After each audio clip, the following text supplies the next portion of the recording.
yeah. I was expecting Kelly. Have you got a quorum? Did she say she's going to make it? Okay. Got a quorum? Be a quorum. Wonderful. All right. Marnie, we've got a quorum of both commissions, so please let me know when you are ready for us to start.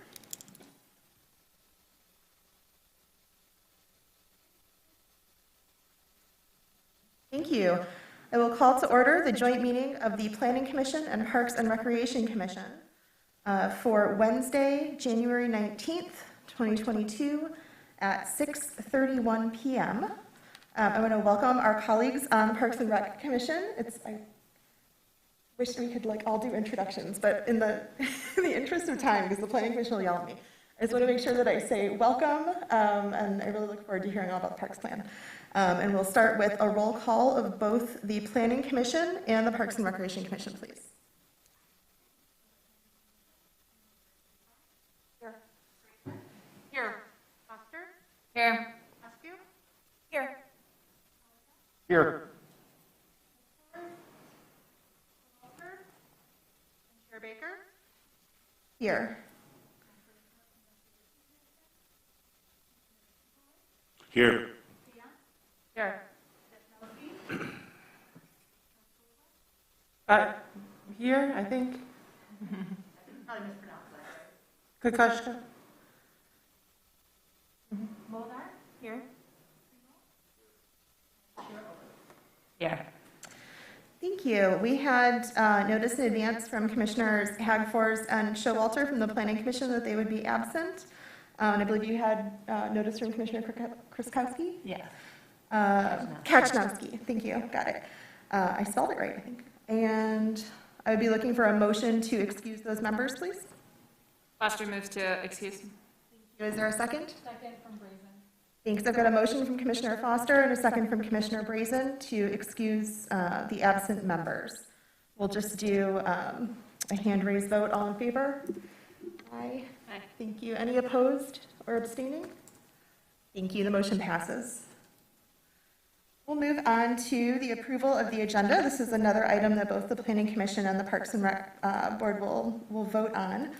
And we do have a change that we'd like to make to the agenda this evening. Item number 5B is the presentation of the Parks and Recreation Master Plan. That should be item number 5A. That should go first. So is there anyone who would like to make a motion to move the presentation of the 2022-27 Parks and Rec Master Plan to item number 5A? Can I, where are the agendas? Are they at the back of the room? Oh, I printed mine from home. Okay. Normally we have. That's all right. Normally we have them, sorry. That's alrighty. We'll grab one for you. Thank A you. couple, Jordan? Yeah. Thank you. Thank you. They are normally at the table. Good call.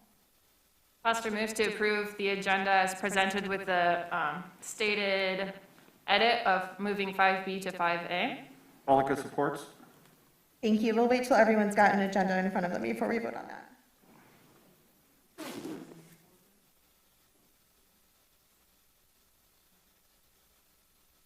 Don't want to share anymore? Jesus. Put that writing on your agenda. Thank you, commissioners. Excellent. Are there other ones? Are there other documents? Yes.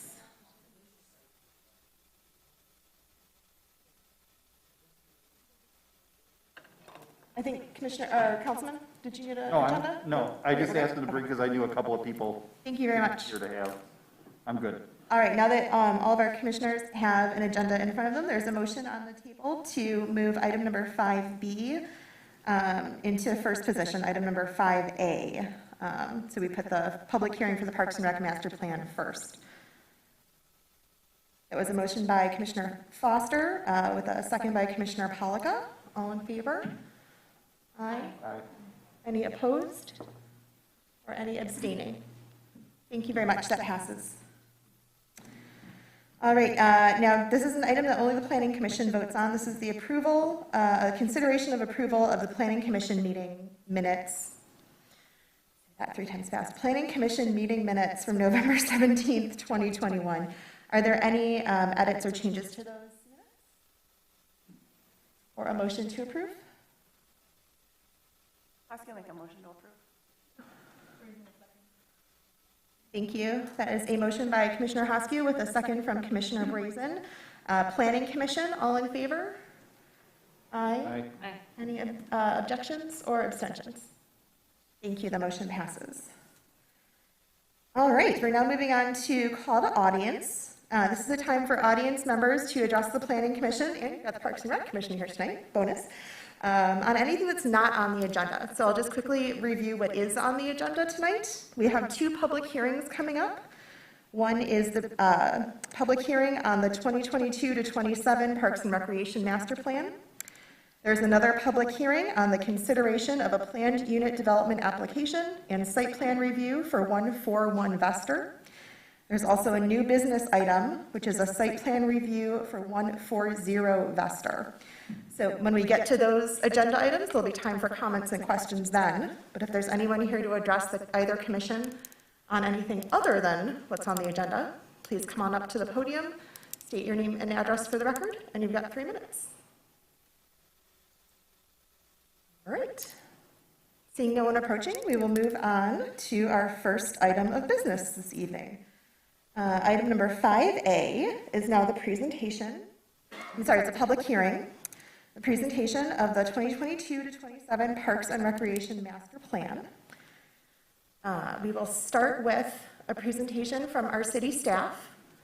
Then I will open the public hearing and we'll take questions and comments from the audience.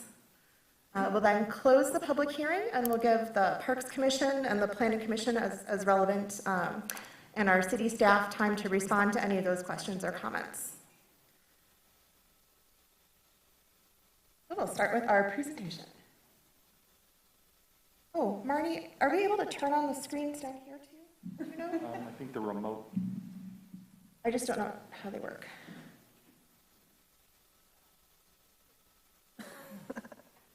I think you have to hold it low because it's actually on the bottom. Uh-huh. I didn't know I was sitting up here.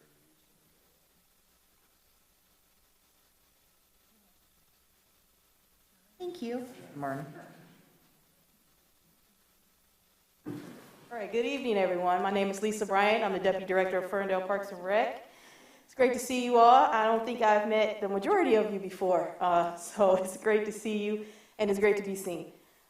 This is the presentation for the Plan Ferndale Parks and Recreation Plan, which is going to be part of the master plan.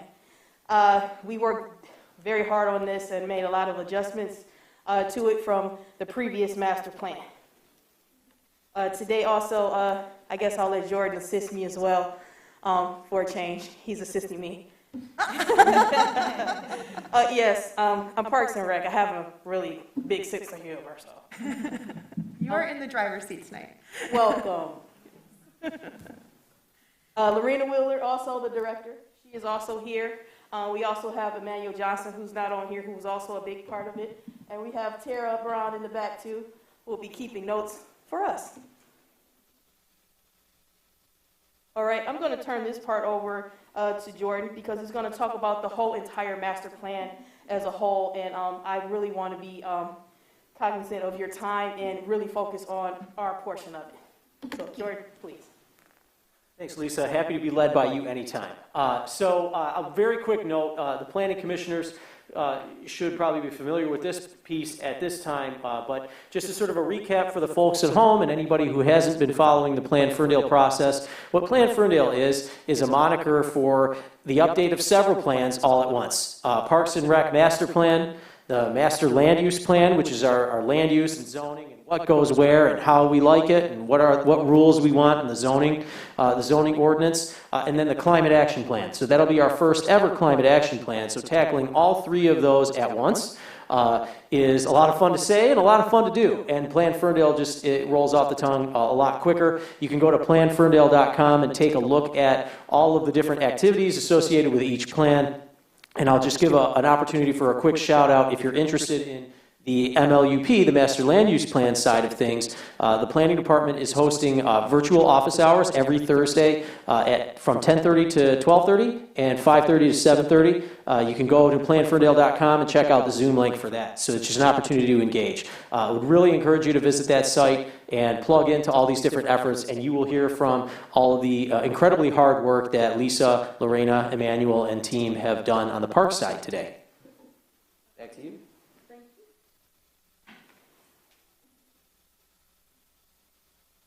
All right, the reason that we asked you all, and we thank you very much for having this joint meeting today, is that we are really under a time crunch to get this plan underway, and because we have really put a lot of work into a lot of grant opportunities, and this must be completed and ready to go on the rec side of things anyway, in order to get MDNR monies.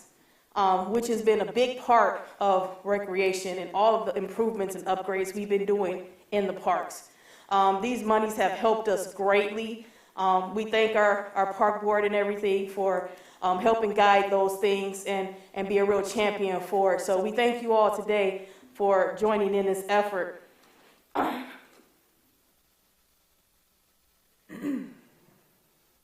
So this program is really a community-based plan. We've done a lot of surveys, a lot of outreach. The surveys started last year. We received a ton of feedback from the community. If I'm not mistaken, Lorena, what was over 300 responses? Close to 300 responses from all demographics in the city of Ferndale. The one that I'm really the most proud of is that we did a virtual panel with Ferndale High students that were very, very instrumental and very vocal. It made us actually look at things a little bit different. It made us work a lot harder. But it was very interesting. It was very much so needed. That's a demographic that really hasn't had a voice when it comes to the master plan for recreation. So it was great to hear from them and have them be so vocal. I don't know if it was because it was virtual and they were just comfortable being at school with their teachers and advisors, but it was very, very interesting. And we made sure that all of their input was put into our whole framework for the master plan. The updated Parks and Rec plan is posted for public review. It has been posted since December 22nd. And we've also been collecting public comments via email and by phone. Those are being collected and will be collected all the way up until it goes in before council and is approved. So anybody can go on the Plan Ferndale site or even on the city's Facebook page and make comments. They can email, they can call in, they can review the master plan and make those type of comments or suggestions. So what's changed? There's been a lot of updates and changes. What we did in the previous master plan is amazing what 5 years, the difference 5 years makes. Not just because of the pandemic, but I think it brought a lot of emphasis on the need for recreation and how important recreation is to people, mentally and physically. So with that being said, there was a lot of analysts on the impacts of COVID-19. We updated a lot of our goals and objectives and really became more focused on the total person and not just physical. Of course, we've been working on the Martin Road splash pad, and it is reality. It is going to happen. One of the things you can see right now is by looking at the map. These are a few of the upgrades and things that are being proposed, such as the movement of the splash pad 1, that we moved it from one portion of the park to the other. Also, we're going to have a concession stand, some walking paths, and all of that is kind of outlined here, as well as additions to the playground. So Martin Road is up and coming and is a great project that we put a lot of sweat equity into, and we hope that the community continues to support it. Another one, and this was a very hot topic with the teenagers, was the Wilson Park improvements. When we first put this together, we thought that the concept B, because of the price point for it, would be the best one. But after the community saw it, they were really, really smitten with concept A, which would which is aesthetically more pleasing to the eye. But going forward, it would also depend on the funding. As usual, we're always working diligently to get additional funding via MDNR grants or other grant funding sources. So this is kind of like our grandiose pie in the sky, concept A. We really don't want to stick with concept B, and we'll probably merge the two to meet people halfway. So we like to show those two and show them side by side. I'm not going to lie, concept A is really awesome. But the most, the one thing that would cost the most would be moving that soccer field and to make sure that we install it correctly and that it drains correctly, especially with the type of soil on that side of town. So that would be the big ticket item, but of course, the public knows what's beautiful. So we'll try to make it as beautiful as possible, but also functional. And this is also included in the master plan. And let's talk about our next steps. After we finish here with you wonderful people, we're going to present this same plan with any suggestions that you may have added in to City Council on the 24th for adoption. That is the big step next to the final step for us to be able to make this a reality. Then we'll submit the plan to DNR and the county and their regional commissions for funding. And later in the year, we'll present it for an amendment for public review and adoption. So that's our plan in a nutshell. Any questions? Thank you. It's a ton of work, and I know you guys are still working. So thanks, Lisa. I am going to open the public hearing. We'll see if there's any questions or comments from the audience, and then I'll have you come back up and we'll see if there's questions from the table. All right, thank you. Thank you. All right, with that, we will open the public hearing on the presentation of the 2022 to 27 Parks and Recreation Master Plan. It is 6:48 p.m. If there's anyone here this evening to comment or ask any questions on the Parks and Recreation Master Plan, please approach the podium where Lisa was just speaking and state your name and address for the record. There will be another opportunity at the City Council in a week or two. On the 24th, we are a recommending body, not an approving body tonight, so there's no motion for approval, but we would potentially be recommending this to the City Council. Last call for a public hearing on the Parks Plan.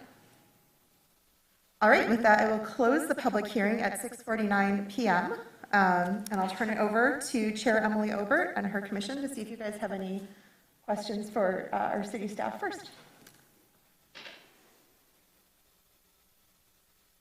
I have a question. You mentioned getting to do a virtual panel with the high schoolers and how much you learned. Like, what was so surprising or what hadn't you thought of? Do you have just an example? One of the things that we didn't realize is that the teenagers still want to play on the playground. So we need to put in things that are conducive to a larger child. So they still want to swing. They still want to climb on jungle ropes and things like that. So we had no idea of those things, that they still wanted to play on the playground. Because it's so often that we think teenagers want to be grown before their time. And they do. They think they know everything, but then they want to revisit that little 6 and 7 and 8-year-old in them. So it was really nice to hear that and to hear that genuine love for the outdoors. Thank you. Yeah, that's great. I have a question. How is the current situation with the Kulik Center included or not included in the plan? The Kulik Center is included in the plan. I'm going to let Lorena answer that. Thank you. So, yeah, like Lisa said, the Kulik Center is included in the plan, more so on providing direction on how we're going to move forward with the Kulik Center, whether it be Kulik or it be another location. So in there, it just kind of directs us to, or provides some direction for council to help make a decision along with the city manager on what we're going to do to address it so we can move forward. So no questions are answered yet about Kulik in there.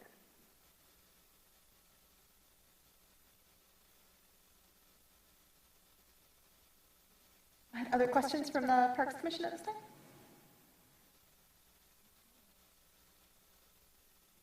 Was that Commissioner Molnar who asked the question about, thank you, about the Kulik Center? It was similar to my question. So we've just done a facilities assessment, a citywide facilities assessment. So thinking about city-owned buildings like the Curling Club and the Kulik Center, are those the types of conversations that are still going to be ongoing and would be included in a potential amendment or update down the road when there's some more information after you guys have chewed on some of that information? Yes, that was one of the things we talked about, even possibly doing a temporary facility at Martin Road. So we're exploring all options of what would be the most cost-effective, but still service the community. Got it. Yeah, I understand the importance of passing this on the timeline to get the MDNR grant applications in, but I'm glad that that larger facilities piece will be coming back around later in 2022. Yeah, we made sure that it was included in there and left that caveat for us so that we can go back and revisit it. So we didn't put anything, like etch anything in stone, but we wanted to make sure that it was known that we are working diligently trying to figure out a way to make this work. Thanks, Lisa. Other questions from the Planning Commission? All right.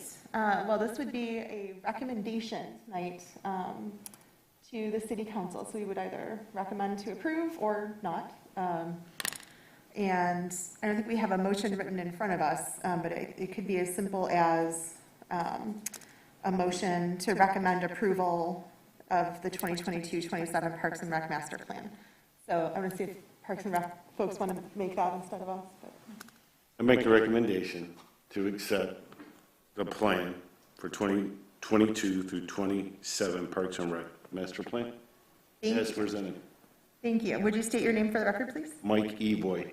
Thank you, Commissioner Eboy. And is there a second? I second. That was Commissioner Valerie Kukoshka. Kukoshka. Thank you. All right, we have a motion and a second on the table. This is something that we'll vote on together as a Planning Commission and a Parks and Recreation Commission. So, Marnie, I'm actually going to ask for a roll call, if that's all right, just so you've got it for your records. Okay. Approval of the minutes, I don't mind doing with hands, but when we're making a recommendation to the City Council, we should probably.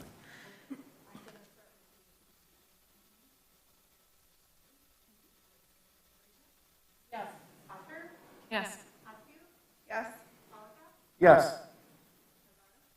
Yes. Yes. Yes. Yes. Yes. Yes. Yes. Yes. Wonderful. The motion passes. Congratulations, Parks and Rec Commission and Department. Thank you, everybody. Yay. You've got a recommendation to the council. I like the applause. Okay. We don't often get clapped for. I think you guys are a good luck charm. Yeah, we have all the fun. It looks like a lot of fun. So at this time, I'll call a recess of the Planning Commission at 6:55. And Emily, you can adjourn the Parks and Rec meeting if you'd like. If there's anyone who'd like to stay for the rest of the Planning Commission meeting, you're welcome to. Just the Planning Commissioners would be voting on the next items, but of course, anyone can stay for the public meeting. I'll call a recess of the Planning Commission at 6:55. And so I would entertain a motion to adjourn. Second. I move. If you give a motion to adjourn. Commissioner Eboy makes a motion to adjourn the meeting of Parks and Recs. Is there a second? All in favor? Motion passes. We will adjourn the Parks and Rec Commission portion of this meeting. 6:56 p.m. Thank you. Thank you. I look forward to getting to know everybody now that we're back meeting in person and hopefully maybe do some outdoor planning summer. Oh, that would be great. You've got new commissioners. It's exciting. We do, yeah.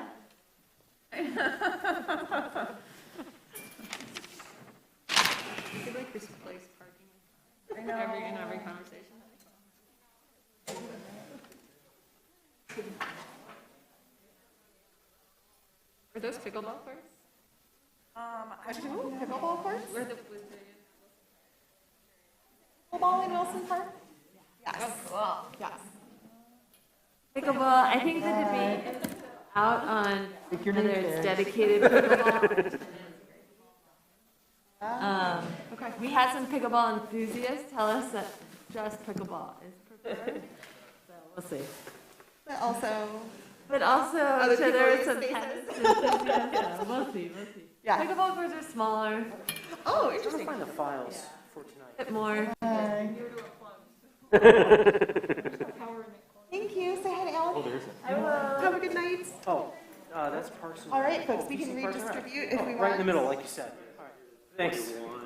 Oh, perfect. Yes. Thanks a Come lot. down, plug in. Head back out, or, okay. Says girls, 30 seconds, funny. I'll scooch over and give you guys a little breathing room. My mic. I'll shift over to them. Cool. Thank you. Appreciate it. Looking forward to the bigger facilities discussion. I agree. Well, any of you want to be on the citizens-led Facilities commission. facility committee? Will you announce that at commission items? I will. Thank you. Got funding for that. App funding? All right. Really? Okay, as soon as our city staff comes back, we'll restart the meeting. Thanks, everybody. Volunteers? Oh. Okay, gotcha, yeah. That'll probably So be we part of the have conversation. just enough quorum to conduct business, so if anyone needs a quick break, or restroom, or water, or anything, Let you know. Oh, or okay. or go now. Now's the time. Now would be the time, yeah. So we've got just enough commissioners to conduct business tonight, so if anyone needs to grab a glass of water or a quick restroom break, or anything, this would be an opportunity. Okay. Okay. Of course, we can always pause as needed, but. Wow, just like in school, no one wants to sit in the front row. Oh. I'm always a front row sitter, because I've got a B last name, so I was just always in the front row anyway. Yeah. I like it here because there's a table. So like, Marnie was doing an elections training, and I just like totally sat in the front row, and everyone was like, are we allowed to sit at the table? Sit at the table. So like, Charlene Font came up, and like Sharon Chats were all like, where do you sit at the table?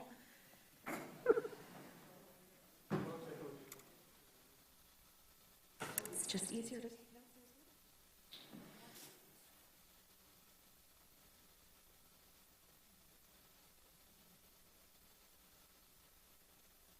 How are you? Oh, throw up. Okay. How are you? Right. Oh, you got a support right there. Okay. I can, talk again, so it's okay. How are you? Good. Doing that again, so. Yeah, scooch back toward you.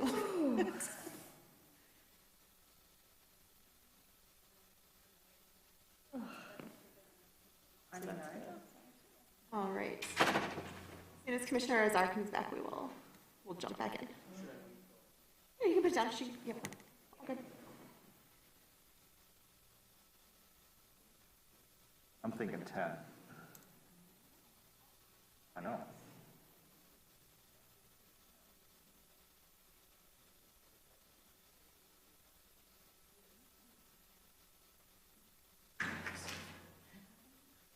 Mind if I get a look? Oh, no, that's fine. I'm just avoiding The partition that attacked her. yeah. Okay, we good to go? All right, you ready for me to call it back into session, Marnie? Okay. All right, the Planning Commission meeting is back in session at 7:01 p.m. And we will move on to agenda item number 5B. This is another public hearing.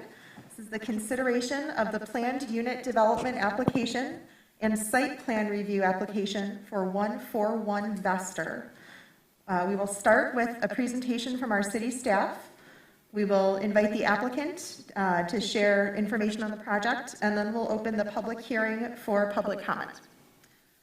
Welcome, Jordan. Thanks, Chair Baker. Good evening, commissioners, members of the audience. My name is Jordan Torti. I'm the CED director, and I will go ahead and give a brief overview. I won't bore anyone by reading exactly what I put in the staff report, but what I'm going to go over is a very quick staff report, just the highlights of the review.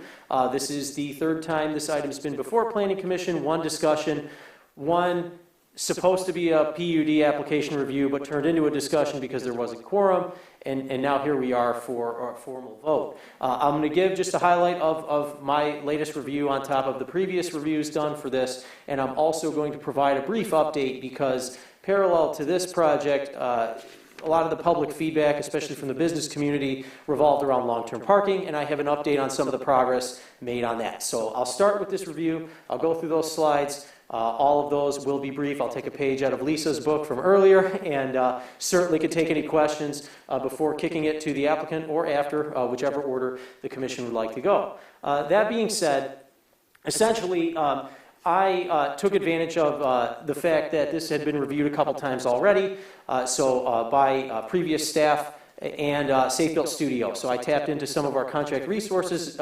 With the staff changes in the CED department, I wanted to have some continuity of review, and then I looked over all those documents. And so essentially the main notes, my focus here is on the highlights of changes or things that stood out. But I will start with just a recap for anybody for whom this project is not familiar. They are seeking a planned unit development approval and a site plan approval tonight. And what that involves would be changing the zoning from P1, parking 1, to central business district. So the way PUD works, for anybody who's following along at home, is PUD allows you to, if you identify the new underlying zoning that you want to be, you can identify any deviations that you want to make from that ordinance, and then there are certain conditions that you have to meet in order to justify receiving those deviations. So that's generally, in a nutshell, how it works. Certainly, I won't dare to try to get it right technically 100%, but that's generally how it works. And so in our review, we focused on where they stack up as it relates to those conditions. And I will let the applicants speak for themselves in terms of their application, but what I'll focus on is generally we did find them to be compliant with the city's zoning, PUD, and other applicable requirements.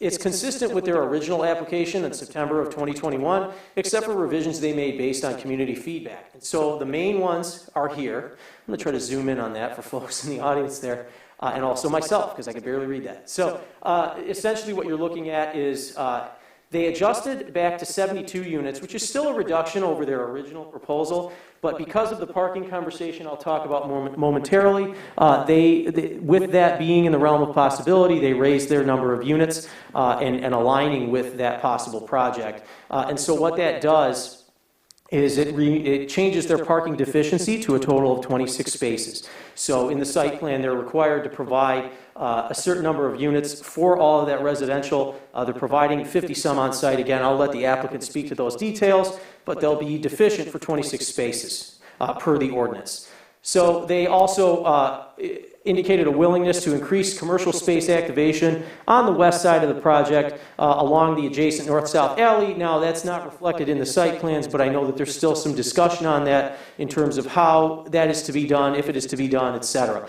So that was something that I think the applicant expected to come in tonight and talk about, but they are willing to do it. They also have an open space deficiency. So there's a requirement that a project has 10% of its area be open space, green buffer, etc. And you can't count that little belt between the sidewalk and the curb. So this has open space of 6.3% of its area, so a deficiency of 3.7. And then also a lot of the feedback, frankly, on this project related to parking.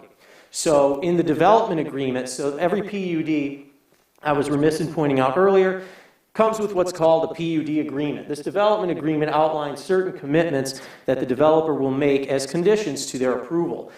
Some that are notable here are a voluntary, well, it'll be binding now, but a construction delay of 14 months from the date of City Council PUD approval, Another fun piece to note on this is, just like with the Parks and Rec Master Plan, if anybody followed along with that item earlier, in this situation, the Planning Commission is a recommending body. So if Planning Commission did vote affirmatively tonight, this would go to City Council, who would have the final say.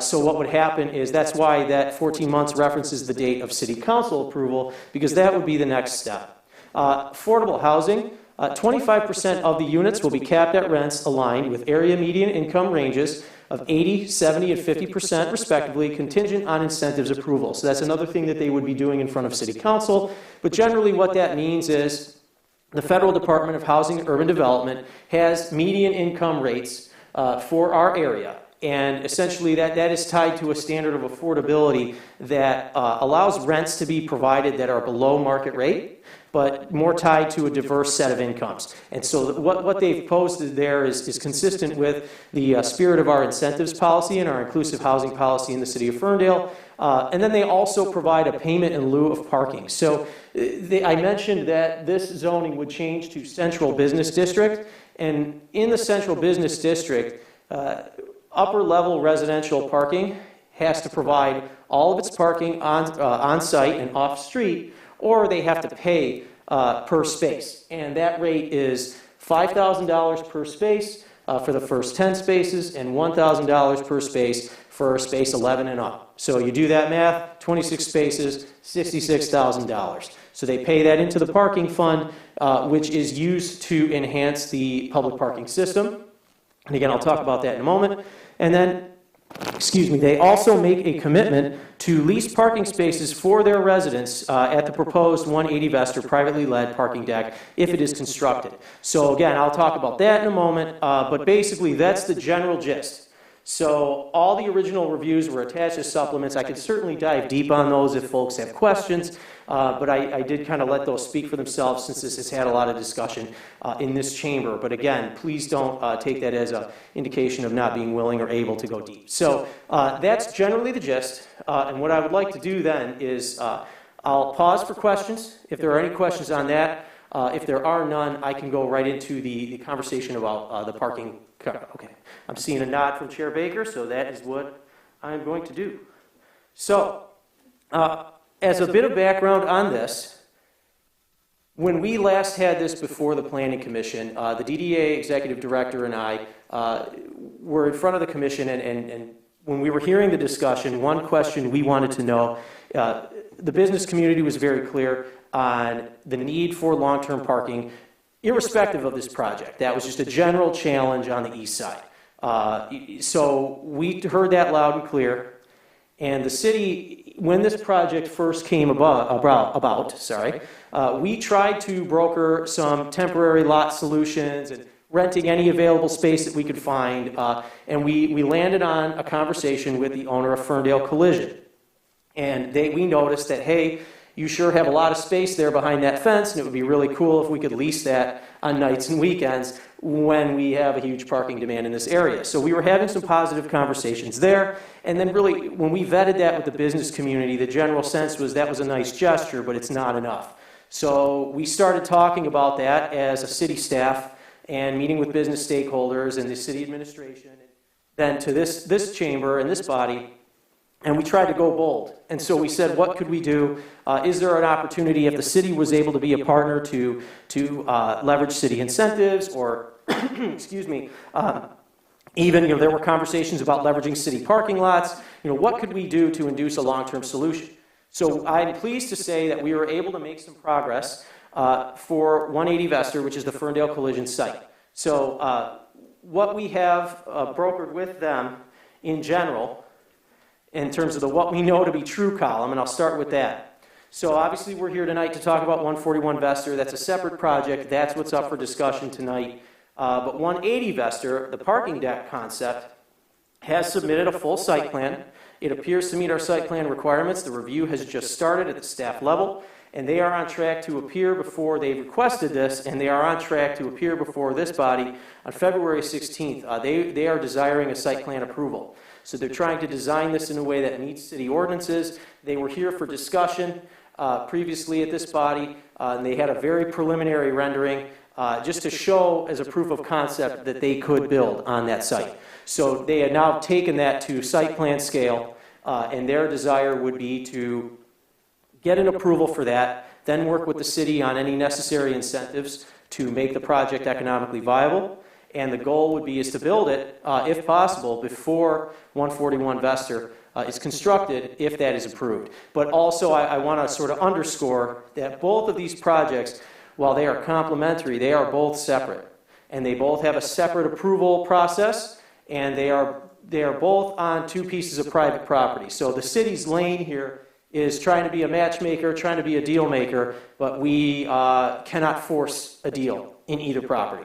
So one of the things that we wanted to do is provide an update on that, but we wanted to, as we submit our staff recommendation in reviewing 141 Vester from a technical side, we wanted to be very clear on the opportunities, the challenges, the risks involved, and make sure that Planning Commission, the public, and if it so goes to City Council, the council members are aware of all of those pieces on the table, and recognizing that the lens from which staff is looking at this is from a technical perspective, and looking at what our processes say and what the ordinance says, and sort of what is required to happen at that point. So again, excuse me, so on the 180 Vester, sure, it looks promising, and that's very, very promising to see. I looked over those plans myself to just to make sure they submitted all the pieces, and it was very encouraging to see them do that. So I'll be a lot more encouraged after we've completed the review and we start to see some financials. There's a lot of work to be done there, but they've made some good progress. And I already talked about some of the commitments that Vester Flats, the apartment project, has made in the spirit of trying to collaborate with this. And I'll let them speak more to that, because again, that's sort of their bag. But just kind of reporting out on that collaboration, I would say early signs are promising. And just to clarify, Jordan, in addition to these being two separate projects, these are two separate ownership groups. That's correct. Thank you, Chair Baker. Yes, Okay. that's absolutely correct.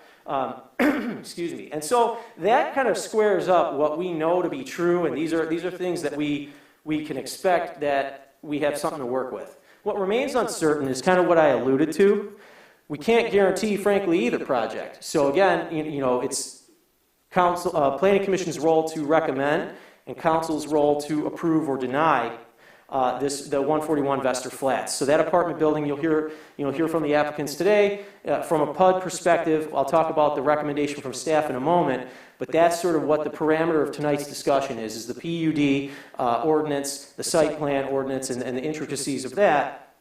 But I want to note that if this project goes forward from Planning Commission and it goes to City Council and Council approves it, as their development agreement is written, and certainly council has the latitude to add additional conditions and work with the applicant, et cetera, but the way it is structured, as far as we can go legally as a city, is we could negotiate conditions in a development agreement. We can't force them to do anything more than that. And so we can't legally tie these two projects together and make one dependent on the other, even if, as we've had these conversations, there is certainly a practical implication. We all understand and acknowledge that. What you'll see in these development agreements reflects the legal limitation in terms of how we can push. That doesn't mean those terms are the only terms we can do. That requires that two-way negotiation between the applicant and the city. And so based on tonight's conversation with Planning Commission, if there's a desire for it to move forward or if there's a desire with conditions, this is the perfect opportunity to talk about that, whether it moves forward or whether it goes to council, et cetera.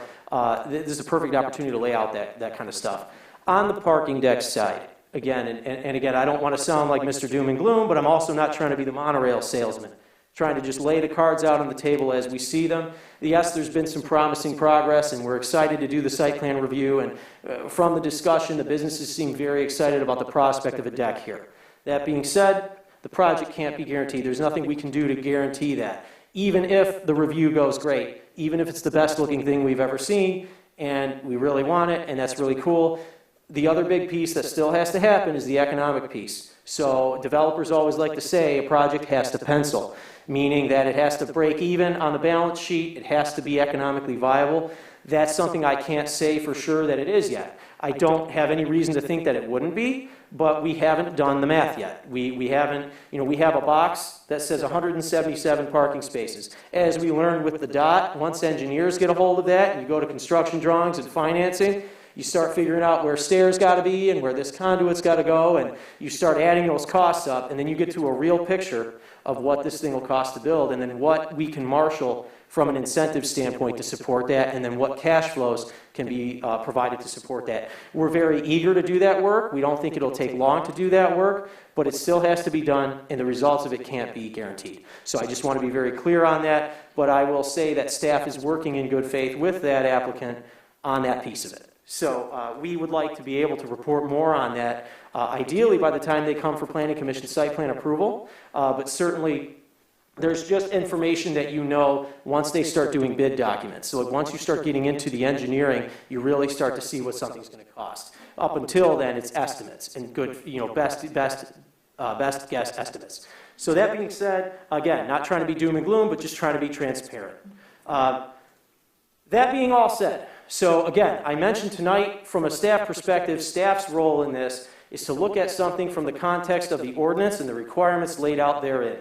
And when you consider all of those as objective as possible, while at the same time understanding, respecting, and in many ways aligning with the input from the business community and the public, we look at this and we say it has met the threshold for a PUD recommendation by this body, should you just decide to do that. From a technical standpoint, it meets or exceeds the city ordinance requirements on project massing and design.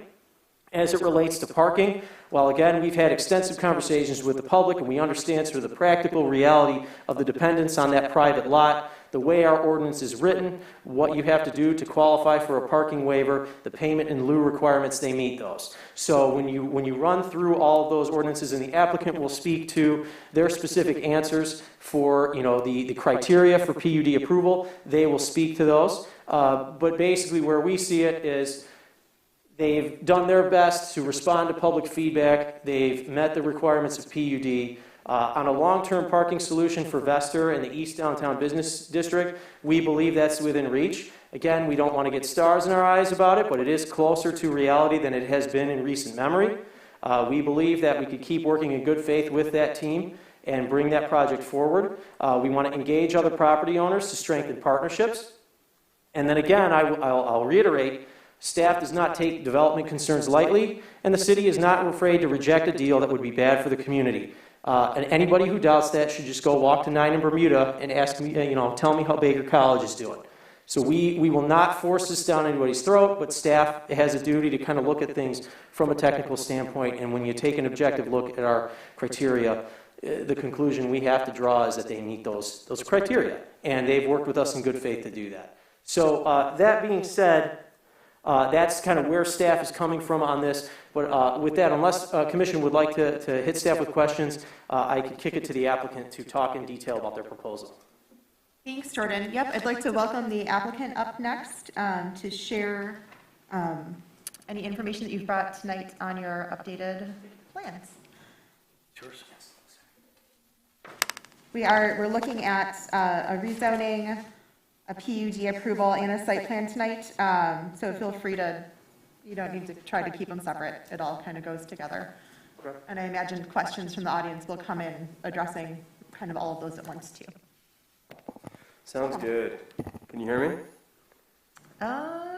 Almost. You want to switch so I can get closer? Sure. Okay. Better. Thank you. Thank you, Commissioners, for hosting us this evening. It's great to see you again. My name is Matt Walters, and I'm here with my architectural partner, Jason Krieger, the owner of Krieger & Klatt Architects.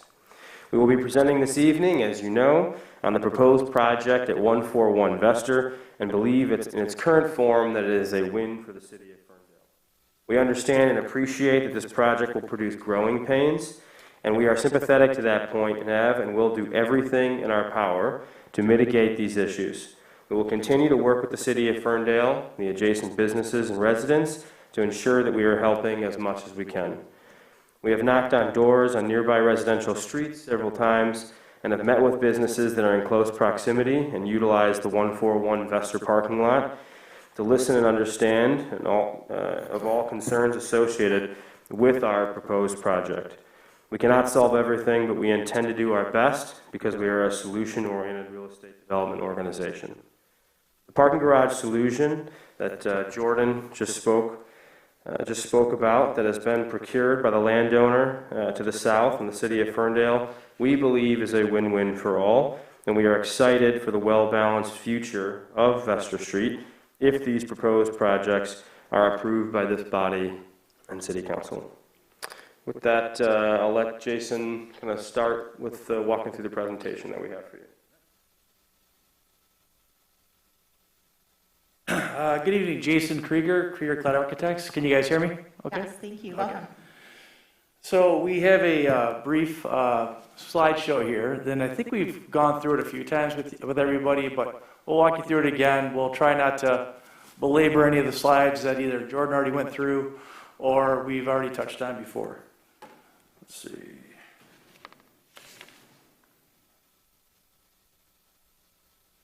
I got it, I think. Sorry. There we go. Okay, the project site, 141 Vester, it's just to the east of Woodward. So we're showing the general area. This right here is a slide of the master plan. So ultimately, this right here is going to be downtown district. And what we highlighted on the slide there, bottom line is it's a mixed use is what the preferred use would be, where you'd have retail on the ground floor with either office or residential up above. So we believe that we're complying with that. You can go back. Yep.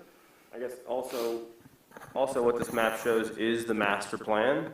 And so the area, the site is located in the downtown. In this future land use map, it shows that in the master plan it is considered to be downtown. So hopefully this zoning, if approved, would obviously mirror what the master plan suggests. Here are some existing photos of the site. As you can see, it's currently a parking lot. This is Matt going door to door. So he did do that last year to try and just engage the neighborhood to see what some thoughts would be. The project synopsis, Jordan already did a great job going through it. This is a PUD. Within this PUD, we have 3 deviations. Number 1 is the parking reduction of 26 spaces from the required 78. The 78 is required by the ordinance. We did hire a separate independent study from Rich & Associates. And they actually said that 70 would work based on their calculations. So from their calculation standpoint, it'd be a deviation of 18. So we just wanted to share that with you. Deviation number 2 is the drive aisle. So the required width of the drive aisle for a double parked drive lane is 24 feet. But then the parking spaces are 18 on each side. We're proposing 20-20-20, so it's 60 feet. It's basically the same. The reason why we have that deviation is some of the geometry in the building and just the way it works. Deviation number 3 is the reduction of the landscape space.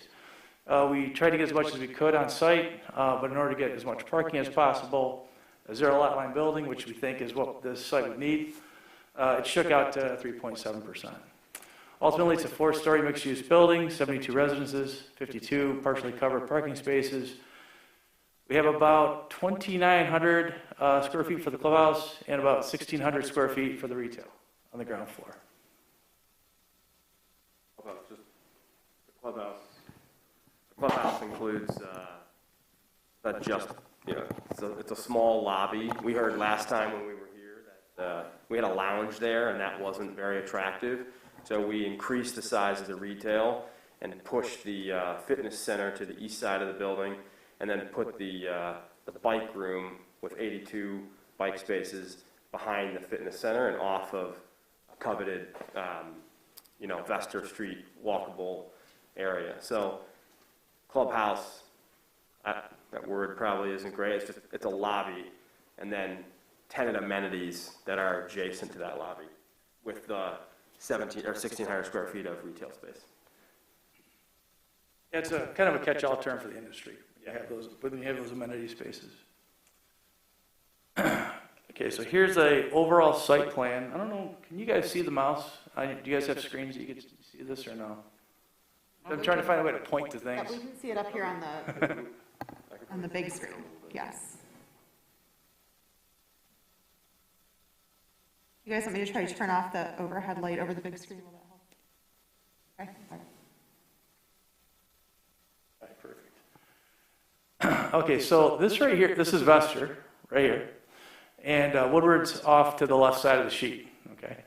So the property line is this dash line, dark dash line that goes around the site, and it goes through half of the alley up here, comes back down and over. The shaded area represents the building up above, okay? The dark shaded area is everything that's touching the ground. So these are egress stairs here, these are egress stairs with trash. The trash enclosure is enclosed, right within the building. There's a trash chute. On trash day, the door would open up and then it'd be serviced. This area right here, we have other slides that show floor plans that are colored a little bit easier to read. But the retail component is right here on the southwest corner. And the entrance to the apartments and the amenities are on the east side. The bike storage is here.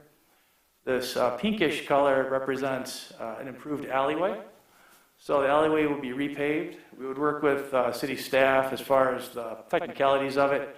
But we pictured maybe doing a stamped concrete, something that's nicer. We did actually make the alleyway wider in the sense that the building is slid back 6 feet.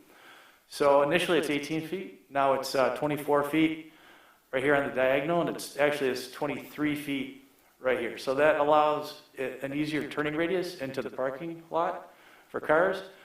What it also does, and that we want to try and achieve with different pavement, is create a little safer pedestrian way along the alleyway so that they're not walking right in the alley. At least there's a visual definition of where pedestrians can walk. You'll see right here in the northwest corner, I think this is new. I don't remember if this was in last time, but we created a little node with some additional bike parking, a little bench, a little green space, something just to kind of add something along the alleyway. And we did carve this corner back more so that now this is covered, so whoever comes in here, if it's a coffee shop or something like that, there's an opportunity for some little seating there, maybe some tables and chairs, things like that. So, and let's see, let's go. I might have to zoom out. Oh, there we go. Go to the. How did you zoom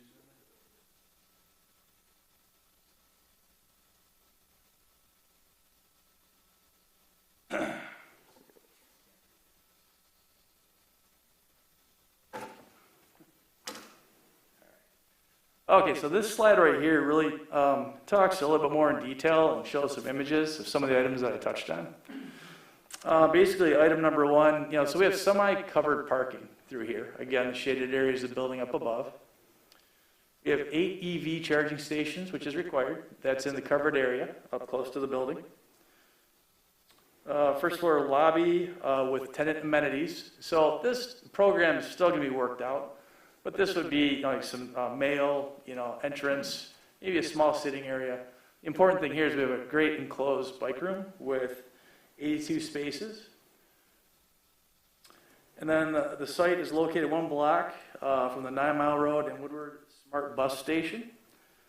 And MOGO annual pass decreased from $90 to $70 for residents. So I think that would be something that would be a benefit right there. Community benefits, we're proposing to activate Vester Street here with some of the retail. And even though we have some amenities here, the nice thing is that you still have glass, you have activity, you have folks who are maybe using that space, so it's not just a blank wall or a parking lot anymore. Dedicated mural. So if you look on this slide right here, there was a blank wall that was occurring when we were starting to lay out the units, and we thought that was a great opportunity to do some public art. It's on the bend of the alleyway, so it's kind of nice if you're going down Vester, you can see it. The picture that you're seeing there is really just a placeholder. We just put something there just to illustrate that something could be done. Exterior bike racks and sitting areas. So there's some bike racks and sitting areas that are proposed along Vester.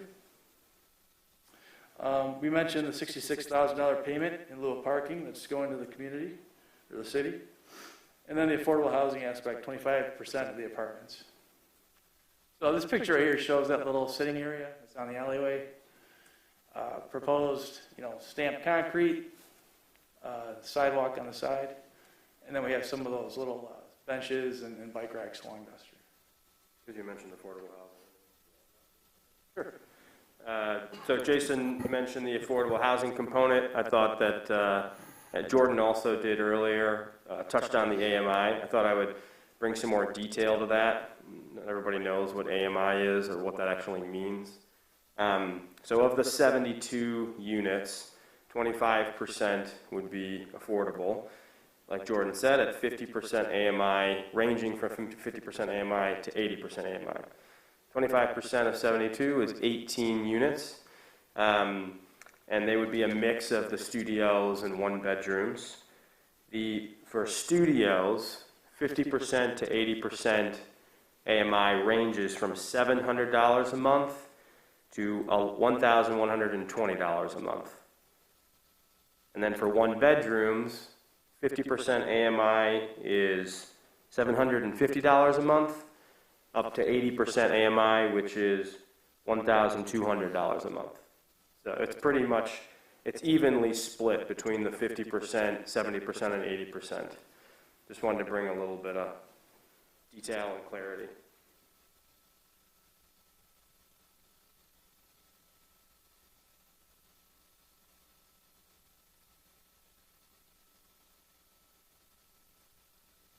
Okay, well, so this next slide, it's showing floors 2 through 4. Basically, it's a double-loaded corridor with units on either side. There was discussion before about noise and everything along the west side. Ultimately, we're going to hire a acoustical engineer to help us out with that. We're doing that actually on another project that's on a railroad track in another community. And they're helping us out with the wall types, the windows, how things are sealed, and all that. So that's a process that you go through, but we'd make sure that that was taken care of here. Yes, that's very important. We definitely do not want to create friction between the businesses, Bosco, Magic Bag, that have excitement at 11 o'clock at night, 10 o'clock at night. So the last thing we want to do is be the newcomer to the neighborhood and create friction between our residents and their businesses. So sound buffering will be extremely important in our construction design, as Jason mentioned.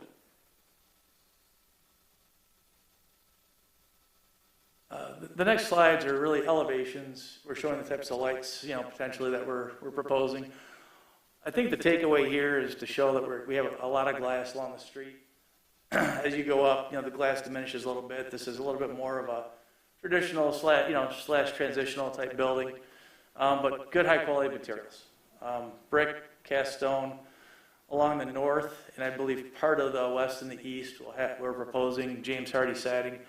We would paint it so it matches the brick. It'll look continuous all the way around. So the goal here is to have a very long-term, long-lasting, durable building.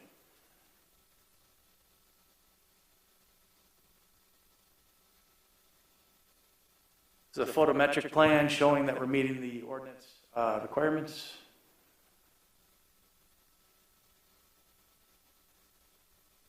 Oh, we did do some sun studies. This is having a hard time getting to it. No? There we go. There we go. Sorry, I'm trying to. Anyways, the point is that during the summer months when it really matters, we're not impacting the neighbors at all. The residents, that is. So we did take a look at that. I'm sorry, would you scroll back? That wasn't in the packet. I was going to see. Trying. Sorry. Here we go. There, that's what I was looking for. Okay.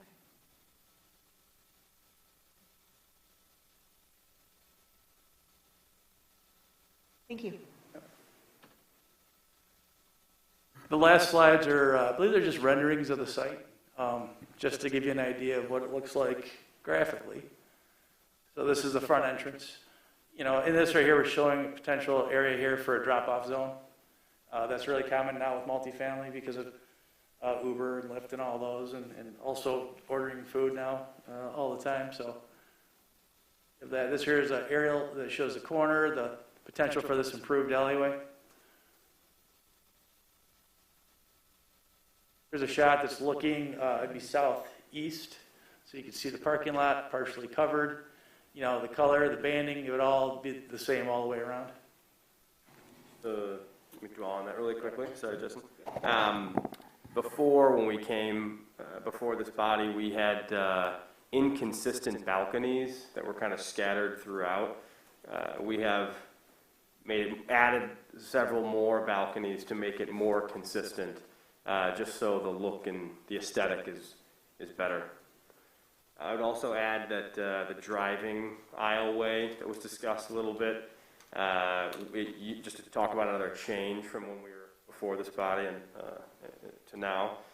It used to be a two-way driving aisle throughout the parking lot in the first floor, and we changed it to one-way, which then allowed for a loading zone, two spaces inside of the, so like in this area through the building, if you can imagine, like in this area here, there's two spaces that would allow for a loading zone. So for somebody's moving, or if somebody is parking at the parking garage across the street and they got groceries and they wanted to park underground and keep their car there for 15 minutes and take their groceries upstairs and come back down and then park in the parking garage across the street, whatever the example would be, there is that flexibility. When you get to the site plan, can you just show us the location of that? Oh yeah, of course, sure. Actually, We can go back. we can go back, yeah. And that's not in the parking space count, It is not, correct. It is right oh, I see. Okay. here. So it's like a parallel parking, because we're doing one way now through this space. Before it was two ways. Now it allows for this two-space loading zone here without deterring or getting in the way of somebody driving through. I mean, technically, it could be three. It could be I three, mean, yeah, 'cause it could be, It's yeah. wide enough for two cars to drive, Yeah. to pass each other. So. Yeah, could be three. We have two shown, Correct. but could be three, yep.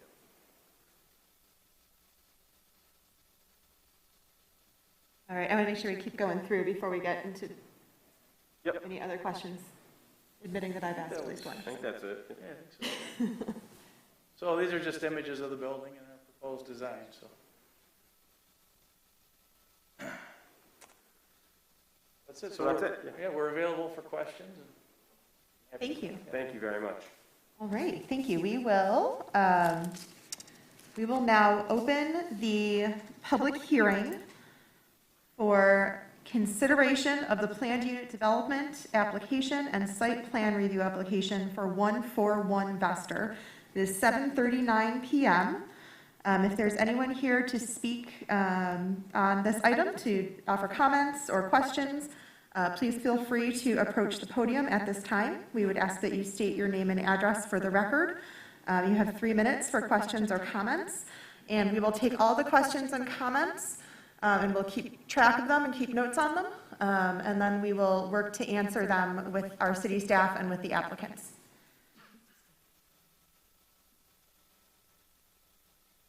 Yes, okay, sorry, it wasn't in the note, but you are correct. I'm sorry, this is, because there are 3 things on the agenda, and I don't expect anyone to keep them separate. So, consideration of planned unit development application, site plan review application, and rezoning application for 141 Vester mixed-use development public hearing. Thank you. Welcome. Thank you. My name's Mary Onifer at 129 East Breckenridge. And I was at the last hearing, I opposed, and I'm here again to say I oppose. And while I appreciate that they say that they went into the neighborhoods and talked to everybody, I question their methodology because I've been home and I haven't gotten a knock. I feel that a lot of an observation, a lot of their problem solving seems to be quick, not long-term. The unit itself seems to be very large for that area. While I appreciate expanded housing in the city, I believe that there are areas that are more suitable, such as the Hilton corridor or Livernois, on Livernois Avenue would be appropriate for such a big building with this many people and that much activity. I think it's just too much for that area, and that's right in my front yard. so So I oppose. Thank you, Mary. Welcome. Welcome. Ann Galligan, 333 Pearson Street. I'm not opposed to redoing the parking area. What I am opposed to is the deviations. We set rules for the city so that we could have green space and also the parking. Parking is one of the main issues because we use that parking lot. Although we don't own the property and it does need to be developed, they're bringing all these deviations, what the city is agreeing upon, of minus 26 spots, which is a lot because I go to a lot of these areas, like the Magic Bag. Even though I can walk up there, it's too cold in Michigan. We need parking spots. And also this area right here is so close to the Magic Bag, you know, when they go to do music and they try to get back there, it's going to be hard to do a loading and unloading zones. So I think that although I'm not opposed to something going in here, it needs to be thought out a little bit better because I think with the lack of parking, it's going to take away from other businesses. Plus, they have more open space here where they want to add in more businesses below, which is great, but we have a lot of that already. The Ferndale house has a huge open space, not rented. There's a lot of places in town, even the Dot has a lot of places that are not rented. So if what you really want to do is just have people living there, make it a living space. The parking's really going to completely infringe on other businesses. Because, you know, like you said, people are going to live there, and not everybody who lives there even has a parking space. I'm surprised that the city didn't agree to maybe have a parking deck underneath and above that the residents could have, and then they could probably sell parking space to the general public. That would have been more ideal, I think, for the citizens of Ferndale, plus the businesses around here that really need, not all of us are young that want to ride a bike in the middle of winter. In the winter, I want to drive up to some of these places. So, just a thought, we're losing out a lot. Right now, it's not the most attractive parking place, and this would look better, but unfortunately, I can't stress how much the lack of parking is really going to hurt other businesses. Because I'm also an Elk member, and a lot of people need to park there to go to those businesses along with the Magic Bag, and we're going to lose all that, so. Thank you. Thanks, Ann. Welcome. Good evening. Oscar. Welcome. Thank you. Chairman Baker, Commissioners, thank you so much for your time. Well, we would like to thank you for reviewing these very progressive ideas, and we are for, reasonable and, sensible development, as we would like to see more growth in Ferndale. Just a few words about the Elks, it was mentioned. I'm actually this evening representing Elks Club. I am one of the directors on board, and I just wanted to give you, a few points about the Elkdom. So we've been in Ferndale for 90 years this year, and the building, our lodge, is 100 years old next year. So as you see that, we grew up together with Ferndale, and Ferndale also grew around us. So we are landlocked. We have no opportunities to add more parking, and we heavily rely on municipal parking or private parking. Currently, our membership count is 700 people, and we currently have 17 parking spots available for us, of which 8 parking lots are owned by us, and 9 in the parking spots we are about to lose this year if certain proposals are approved. So, as we see this development very positive for the city and for us, as a potential can bring us more membership. In the same time, we heavily rely, our survival depends on membership growth and bar sales. Not having access to parking lot, it could mean it could have a detrimental effect on our existence. So our concern is approving this proposal without having a concrete proposal for alternative parking. So please take this into consideration when you vote. Thank you so much for your time. Oscar, before you leave, would you state your name for the record, please? Yes, of course. My name is Oscar Renat, and I'm one of the directors on board with Elks Lodge in Ferndale. Thank you.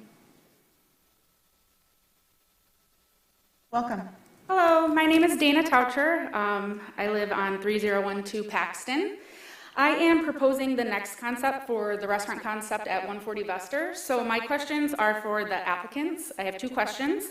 I know that you guys addressed sound for restaurants and local businesses. I will be directly across from you guys, so I'm just wondering how that would affect me. My other question is too, you guys said you had 1,600 feet for retail space. What do you guys think, or what do you hope is going to go into that retail space? So those are my two questions. Dana, could you clarify the first one? You're wondering how the soundproofing would impact? I'm sorry? The first question was that you were wondering how the soundproofing would impact your restaurant? Yeah, so basically my question is just, I'm proposing a restaurant concept directly across the street. Yep. And I know that they did mention some type of soundproofing. Is that something that they're concerned about? A restaurant directly across the street from them? I know that Valentine's is sat right next to them, but I know that I will be directly across. Got it. Thank you. I understand now. Awesome. Thank you. Welcome, Michael. Good evening. Michael Hennis, the owner of the restaurant House by You at 22848 Woodward. I'm going to go over a couple things that we've said at the other meetings. Again, is that businesses are looking for real parking solutions before new development.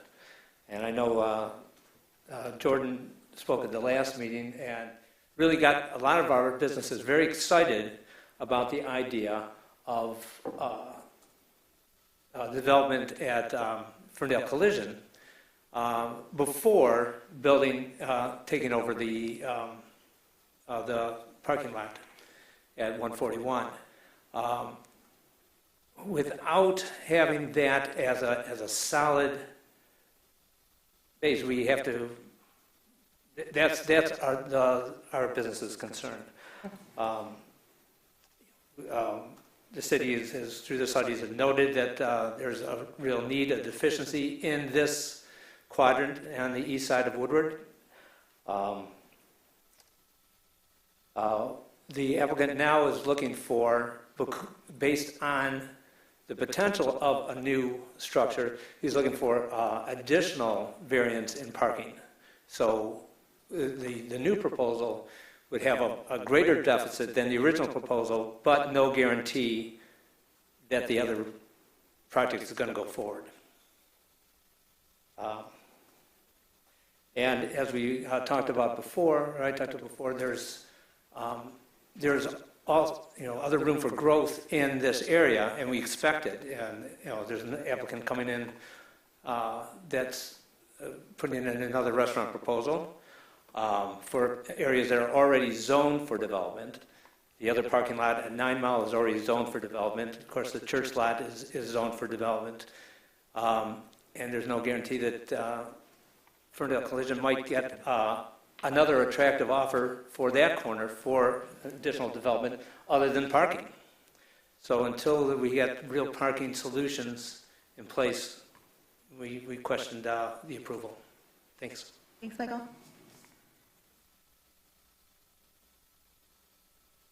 Welcome. Hi, Jenny. Hi, my name is Jenny Marr. I'm the director of the Ferndale Area District Library at 222 East 9 Mile from Reading. I'm here on behalf of the Library Board of Directors to speak in opposition to this project. It's not the project itself; it's the loss of the parking lot. We have 3 lots surrounding the library: the City Hall, library, and lobby lots. They're pretty full. We wouldn't be able to immediately absorb 26 dislocated residents. I know it would happen to any of the lots around us. The condo across the street already parks long term because they didn't have enough parking to accommodate.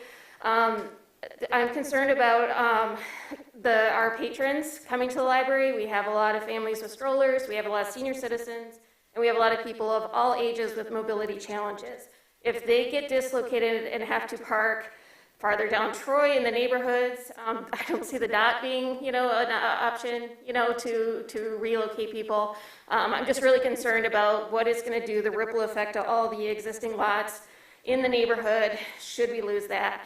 Because although on paper it's 26, vehicles that are not there, I assume you have more than one person living in some of in some of the units in the thing, that's 2 people, probably 1 car park. So there's that, but then there's the also, everybody who uses the lot that's existing there right now, everybody who uses that lot is now dislocated too. You know, they have to go somewhere else. So I just wanted to say on behalf of the library, we do not support it because we know it's just going to shuffle it down and we're going to not be able to accommodate. Plus all the businesses around us, they're customers, so I thought of that. Thank you. Thank you, Jenny. Welcome. Hi, how are you? My name is Andy. I'm from the Magic Bag. Hi, Jordan. How are you? I'm going to piggyback on 2 of the things. One for Michael first.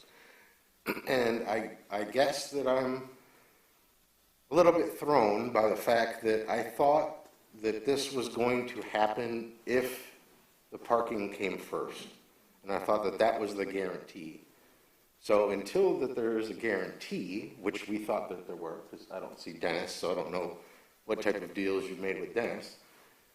But if that's not there, this should not be allowed to go through. Parking was, when we left the last meeting, we were happy, we were high-fiving, we were all on board with their proposal because we solved the problem that we had. It doesn't seem that that problem's been solved as of yet. So until there is a guarantee that that parking goes up first and this goes up second, we're completely against it. Secondly, now this is the better case scenario. If everything goes smoothly and everything runs the way that it should and the parking goes up first and then this goes up and it looks beautiful, where do the residents come in from to their parking? Because that area behind it, that alley, is something that most of the businesses on that side of the street use for deliveries, mostly on Wednesdays. We use it for tour buses that pull up and unload for bands. So we're talking 4 o'clock, 5 o'clock in the afternoon when they get there, and 2 o'clock in the morning when they leave. So that is gonna create a jam up that, not to be mean, but I will never have a tour bus move because some lady's honking to get into her parking lot. It'll just never happen. So we're gonna piss off some people in the process, which we shouldn't do because we want to be good neighbors. So a proposal, maybe going through the parking lot off of Breckenridge and being able to go through, losing a couple spots in the city lot to get into the building that way, and leaving the alley as an alley and a walking space. And I think you can activate the alley more if you didn't have cars having to go through it to get to another place, i.e. the building. So my two things are, if the parking lot doesn't get built first, this shouldn't be built at all. If this does get built, that alley really needs to remain a nice throughway and a walking area and a loading area and for what it's used for now. So. Thank you. Welcome. Hey. Hello. How are you guys? Jay Newchester, 22930 Woodward, Nabasco. First of all, I want to thank Matt. He's actually done a lot and have changed a lot of things on recommendations that I think all of us have had with sound and the alley, and I think everything looks great. Again, another big problem that I have, reiterating a lot of people said, is the whole proposal today from not only Jordan and Matt and them was basically around the parking structure. That's great. Like, again, I don't care if you guys want to build a 20-story building of affordable housing, like the more people the merrier for me. But what is plan B if the parking structure doesn't go through? So if you guys approve this at whatever, the 76 units or whatever, cool, no problem. Parking structure, it's all in your guys' head. It's not guaranteed at all. Like something could happen tomorrow with Dennis and you could be like, you know what, I'm not going to do it anymore. So what is plan B? Is plan B the recommendation to city council? Like, hey, guys, we made this decision based on there being a parking structure. So if there's not a parking structure, I highly suggest that you as city council send it back to planning commission to revisit everything. And I don't see a lot of Plan Bs here. I've brought up what Andy recommended about the alley and deliveries. I've sent pictures. I've never came back and, hey, if this goes through and this gets developed, Jay, we're going to do a delivery drop-off here. We're going to do this. With the library, we've already talked that all of our staff is going to flood the other lots so our customers have more room. And I mentioned this. It's, you're surviving at that point. So it's like, again, to her point, what about mobility? How many handicap spots do we need to fulfill the city requirement for all those businesses? Because you only have, 30 spaces in the Breck lot? There's about 30 spaces in the Breck lot. That's essentially what they're short for their people. I brought up what's stopping people from getting monthly passes in the Breck lot or the Como's lot. Again, no answers, and I don't know. I'm not a city person. I don't know if it's you guys. I don't know if it's city council. I don't know. Yeah. But there's a lot of unanswered questions. And that's why, I'm frustrated beyond frustration. And it's not a developer. It's just like, hey, what is Plan B? I mean, it's kind of ridiculous. But again, I'm for it as long as the parking structure goes through. I think it should be bigger. With the alley, again, another missed opportunity. I've talked to Matt. He would do retail all the way down the alley. He would have the entrance off the Breck lot. Jordan said that's the best way possible to activate that alley. So does the city want walkability, that urban footprint of activating alleys, which is all the new thing? Why isn't that part of the discussion? I understand Matt's perspective is that he can't put all this work in and then deal with the city because it's a city-owned lot.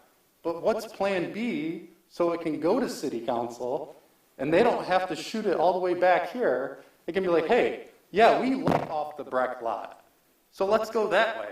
You don't have to go back to Planning Commission. Again, I don't know how that works. I discussed it with Jordan. Maybe he can have an answer for that.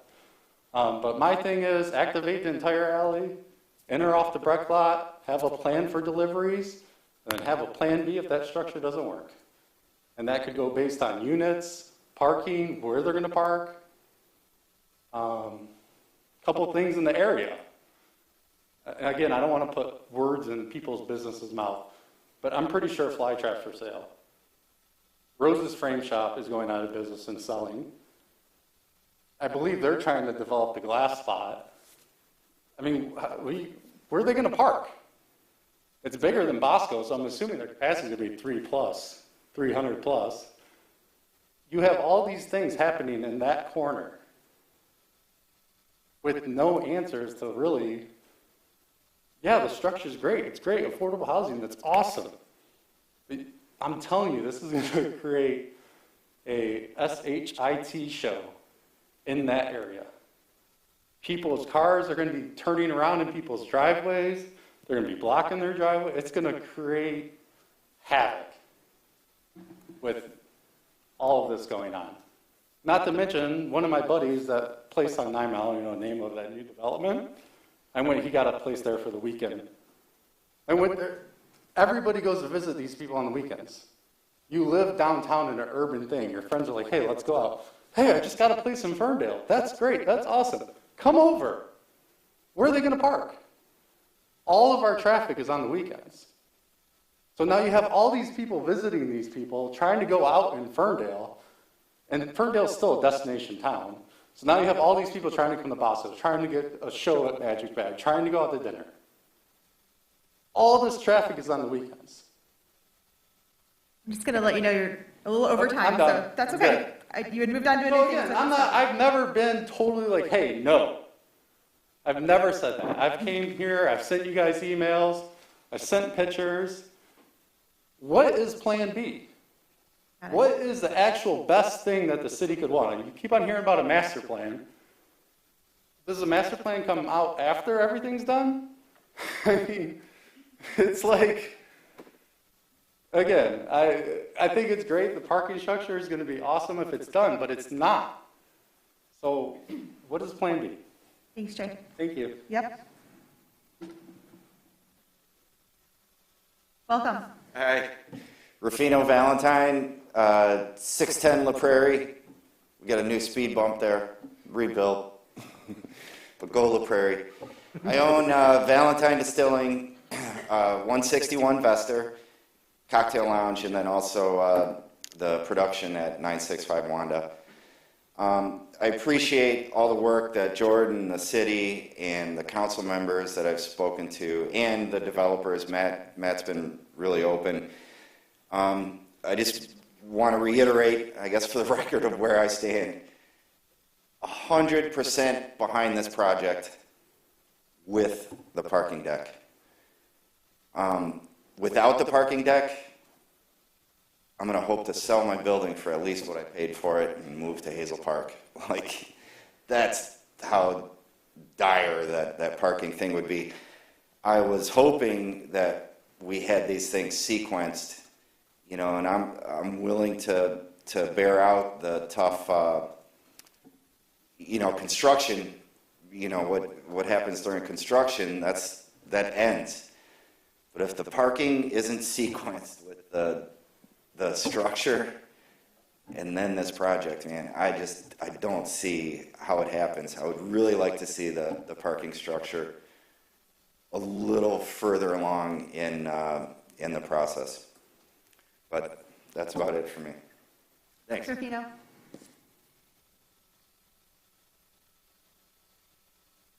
Anyone else for the public hearing at this time? All right, we will close the public hearing at 8:03 p.m. And we're going to start to work through some of these questions and comments. Let's start with parking, and let's start with parking Plan B, and let's start with, actually, I'm probably going to have Jordan start, sorry. I recommended very strongly, and I appreciate that Jordan really made it clear that these two projects legally can't be wedded together. You know, the Planning Commission has to look at this as its own project, even though, you know, we hope in our planning in good faith that there will be a parking solution. So I wonder, Jordan, will you talk a little bit about what you are working on in terms of preparing that parking solution for discussion at City Council? Because I know you're working on some of that, as you know, as Jay said, what's parking Plan A and Plan B? Sure, absolutely. I'd be happy to do that. And I called you Justin, I apologize. I mean, after 5 years, Justin, Jordan, whatever works is good for me. But as long as that direct deposit hits every 2 weeks. No, I'm just kidding. But, kind of. No, I would, and speaking of direct deposit, I would have loved to show up with a construction crew signed on and a bag of cash to guarantee that deck. And but 30 days is a bit tight for that.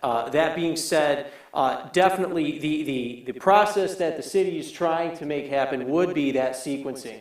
The ideal is sort of recognizing our legal limitations for how far we can push. Our goal would be, and sort of the conditions we've negotiated with the developer, which there is still room to negotiate on those if this were to go toward council. The goal would be to set things up so that the deck is the first domino to fall. That is something we 100% agree with the businesses on. We heard that loud and clear, and we are structuring that way. And we wouldn't recommend this for approval to council, even if it got through this body, unless that sequencing could at least be set up. I mean, you could set up a horizon of time, as we all know with the dot. You could set up a timeline. But I hesitate to use the word guarantee, and I'm not trying to be misleading or cagey or anything. I'm trying to be transparent and real. The city having just gone through an excruciatingly painful process with our own parking deck. So that being said, as close as we could come to a guarantee, that's absolutely staff's prerogative to provide that and prepare that if this were to go before City Council. That being said, I think Jay has the right question in terms of what Plan B is. Without overstepping our authority as staff, this is something that we would certainly need a sort of clear guidance and approval from council to do. CED is working very closely with the city manager's office and sort of building off the public conversation in terms of leveraging city lots. We are currently exploring the feasibility of issuing an RFP and trying to induce a parking solution on some of these existing lots, as has been suggested. That is something, again, that requires public conversation and oversight, council direction. We are just staff. We don't get to just do that. That being said, it is on our radar. It's something that we're preparing. I didn't feel that, that was something that, I prepared slides on basically what I had ready, right? I didn't feel that that was appropriate to say, hey, here's something I'm cooking up at my desk. That's something we're working on. Our primary focus was getting option A to a point where it was more real than it was when they showed us a basic rendering. I sort of share the business's concern. While it looked promising, I'd like to see a site plan. So that was a first test for CED to determine whether or not that was actually real. That they met that threshold is really important. So that being said, long way to go, but that we felt was an important milestone to achieve first for Plan A, so that we knew that there was confidence in that concept before we came tonight with a staff recommendation from a technical side for this first but not final step on this project. That being said, Plan B looks at the existing lots. The nerds in the audience that read through all the packet will note some of the conditions that we preliminarily recommend, and obviously we defer to Commission in terms of the will of Commission and how they want to go tonight. But if this were to be considered and recommended, we talked about conditions that empowered the applicant to work with CED ahead of a further appearance before City Council, or if necessary back here, to develop alternative solutions like the Breckenridge lot entrance, things of that nature. So that is something that's very much on our radar.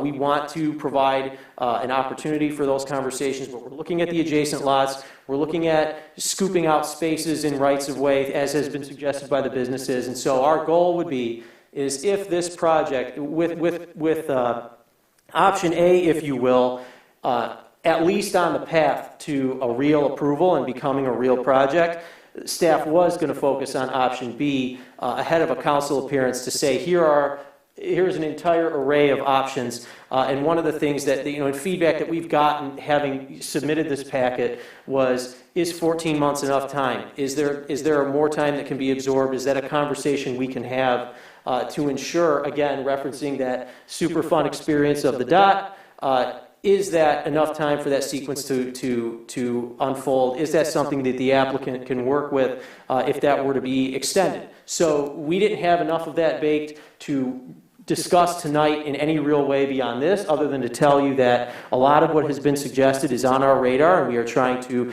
put that in a presentable form that is fully thought through and vetted. But frankly, with staff turnover and capacity as it is, option A was the focus. So I know that's a bit of a weak sauce argument, but it's an honest one. That was the bandwidth we had, and we wanted to put our eggs in that and getting that, so that now I have a property owner at Ferndale Collision carrying the weight of that project and moving it through those processes. Now I can focus my bandwidth on option B. So that's essentially how staff is looking at that, and we are very serious in that. If we agree with the concerns on parking, and I'll just reiterate again, while we appreciate where the applicant is, and we do believe this merits a PUD recommendation, we are at the same time very cognizant of those real concerns and the impact to our businesses. And we would like to sit down with the businesses that we've met with before to talk about things like alley coordination. And I recall the last time this was before this body, there was not yet a consensus on whether the Breck lot was the right entrance or it wasn't. And so a lot of the conditions that we gave today reflected a desire to vet that out and not have to have it be, maintain public oversight and public input, but not have to have it be vetted on the dais every time, if that is desirable. But again, we present everything as options, not as ironclad, has to be this way. Building off of that and thinking about the development agreement, two things that I'm wondering if they can be documented, things that have come up in conversation and came up again, at least one came up again tonight. One is the off-site parking for any residents who aren't served at the building, and not having that be in the Como's lot or the Breckenridge lot. Is there a way to document that? The short answer is yes. Basically, the only caveat is both parties have to agree. In theory, you could put anything in a development agreement, and that's something certainly I'll take back I think that's a good suggestion. It's something I think is worthy of sitting down with the applicant and seeing if that can be put in the development agreement. And so that is something that you could add as a condition on the dais there. But it's certainly something that we can talk about.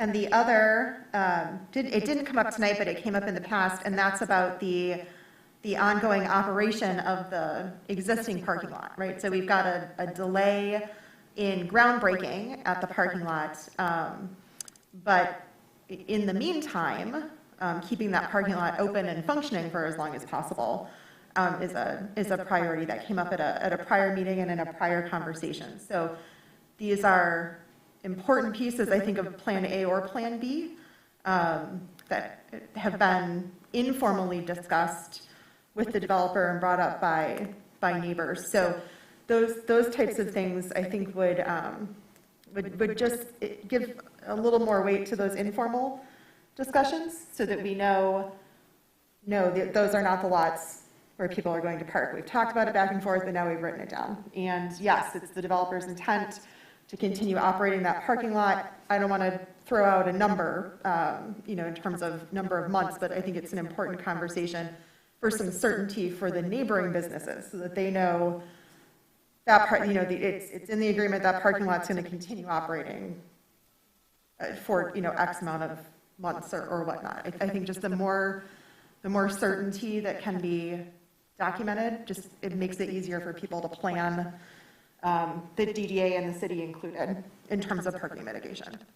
Sure, absolutely. I don't want to necessarily speak for the applicant. Certainly, to the extent they're comfortable kind of laying out their thoughts on that, I would say from a staff perspective, we're absolutely open to sitting down with them and having those conditions in the agreement.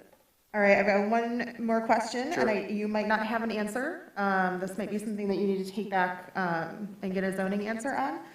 But when it comes to loading zones, we've talked about 2 loading zones tonight. One, the applicant has proposed on Vester in their renderings, having kind of a drop-off zone on the public street. There was also conversation about alley space and loading zones and making sure that there's clearance and that, the width of the alley isn't necessarily changing for the worse. If anything, it's expanding a little bit. But the overlap and navigation of buses and other loading vehicles passing each other, those aren't things, to my knowledge, that we can put in site plans. But I think those are important follow-ups for any city parking and access management conversations. They're not on the site, so we can't approve it in a site plan, to my knowledge, unless there's a rule I haven't known for the last many, many years, but really important to the functioning of the space. Chair Baker, I believe your understanding is correct, but certainly that would be one of those things that we would, and again, meeting with the area businesses and getting a firm understanding, and certainly the businesses have been very forthright in sharing their trends, even tonight and in previous meetings, but sort of rallying together and sort of getting that all on paper as well. We would absolutely be willing to sit down and iron that out in a way and make sure that there's input from the area businesses to make sure that whatever areas we have discretionary and from an administrative review standpoint, that they reflect sort of the real world sort of flow and business need, et cetera, on that alley. And we'd be happy to work that out. Yeah, I think they'll have to. There's going to really have to be a focused conversation to make sure that the sort of thoughtful resolution of how things coexist that we can't technically regulate. It's going to be really important. So public realm, your public space. Absolutely. And I think, and I don't want to necessarily speak out of turn, and I'll certainly investigate this opportunity with the city attorney, but it's possible that if commission wanted, certainly we could go figure things out administratively, and you could sort of call for certain things to come back. Yeah. So it's like, for example, if you were so inclined and you said, hey, we're going to recommend this go to city council, but we want to see A, B, C, D, E figured out. And if this ultimately gets a full approval, we've done that before with site plans where you got to bring the landscaping plan back, and we'll look at that when it's done, and that's the scope of the approval that time. So the overall project still maintains its approval, but you have to come back. In fact, we did that with the DOT. So the PUD that we have for the development on Troy, we owe you a concept for residential, et cetera. So that's another option as well. to ensure that some of this stuff gets ironed out in a concrete way. Thank you. All right, a couple questions for the developer that came up. Your potentially new neighbor across the street, Dana, restaurant owner, over here. Sorry, I put the glasses back on. That helps. Who came to see us, I think, 2 years ago, probably, before the pandemic, or maybe right at the beginning, about this restaurant concept with outdoor seating toward the back. So not necessarily the same as like the club door opening onto the alley, but still another use across the street. Had a question about soundproofing and, you know, if there was any, if you had any concerns about sound coming from her space or how you might plan for other restaurants and on-street uses. No, we don't have any concerns. Our goal is to soundproof the heck out of that wall so that there's no, again, as I stated, we don't want to be a newcomer and creating new issues. So I know that there are other issues, I guess, trying to keep those issues to, you know, small amount as we can.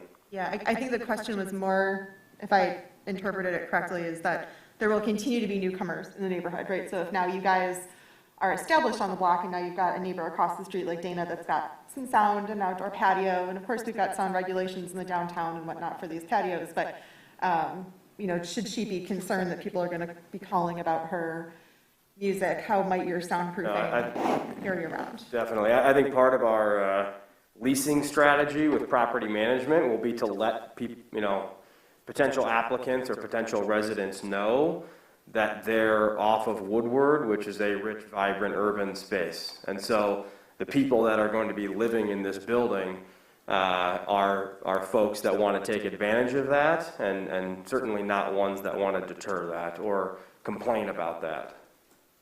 Did I capture the spirit of your question, Dana? Okay, I just wanted to make sure. There was another question as well. Yep, she had another about the types of businesses that you'll be marketing that's to right. for the ground floor. That's right. Daytime, because of the restaurant activity that already exists on Woodward, again, trying to interrupt is because of the parking issue and because of the other issues that we're trying to minimize. We're controlling what we can. So what we can control is that this retail will be daytime activated retail to not take away from the existing or new restaurant uses, food uses, nighttime uses, Magic Bag, Bosco. We do not want to put in competing businesses in that space. Okay, thank you. Just quickly, Chair Baker, the two items that you brought up to be included in the PUD agreement, we have absolutely no problem with. Thank you. So that was related to giving a timeline around parking lot continued operation, as well as where your parking passes would be or would not be. Correct. We would much prefer to keep that parking lot open because it creates cash flow for us. So as we've all talked about today, delaying 14 months, we would prefer to have cash flow during that 14 months while we're not waiting, but you know. Yep. Thank you. I knew it had been discussed before, but again, really, the more certainty, the better the parking mitigation planning. So thank you.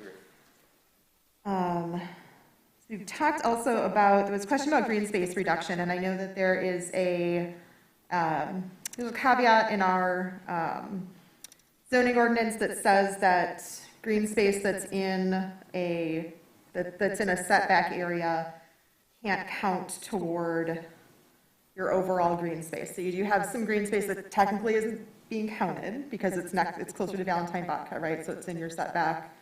Okay. Right? Or am I forgetting this? I didn't calculate it. My guy did at the office. So I believe you.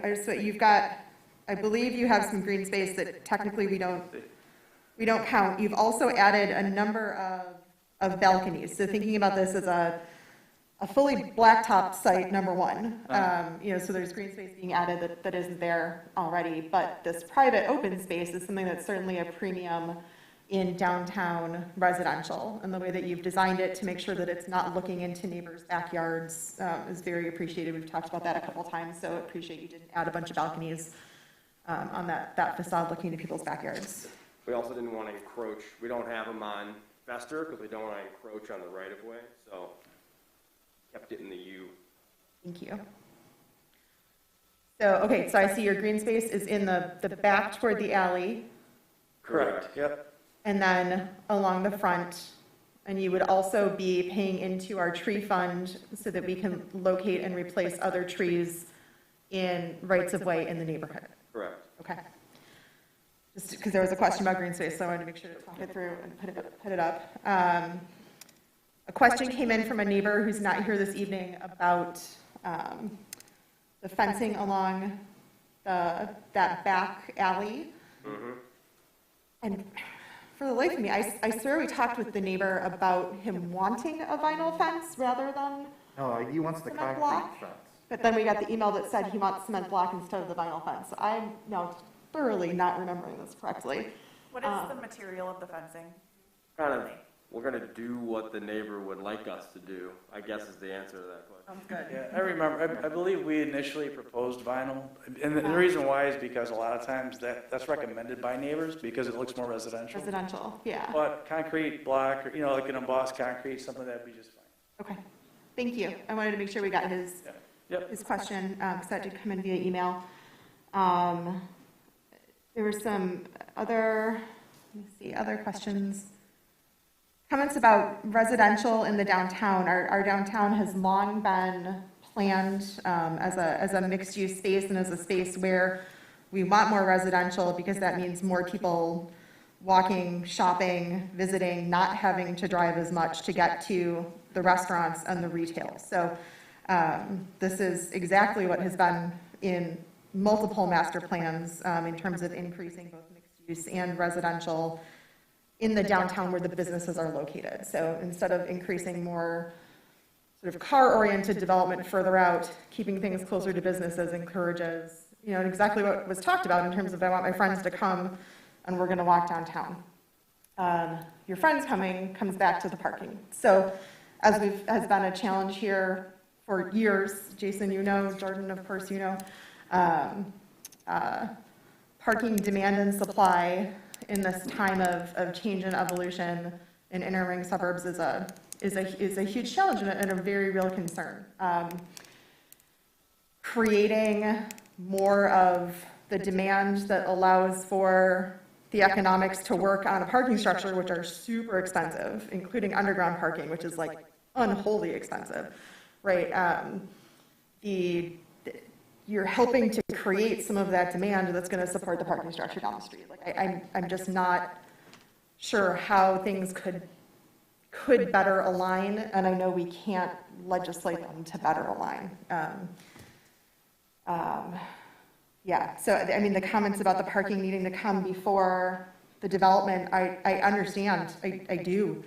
And in places like Midtown in Detroit, the parking had to come before the development, and that meant development didn't happen for another decade, right? Because you had to put all of this money into parking first.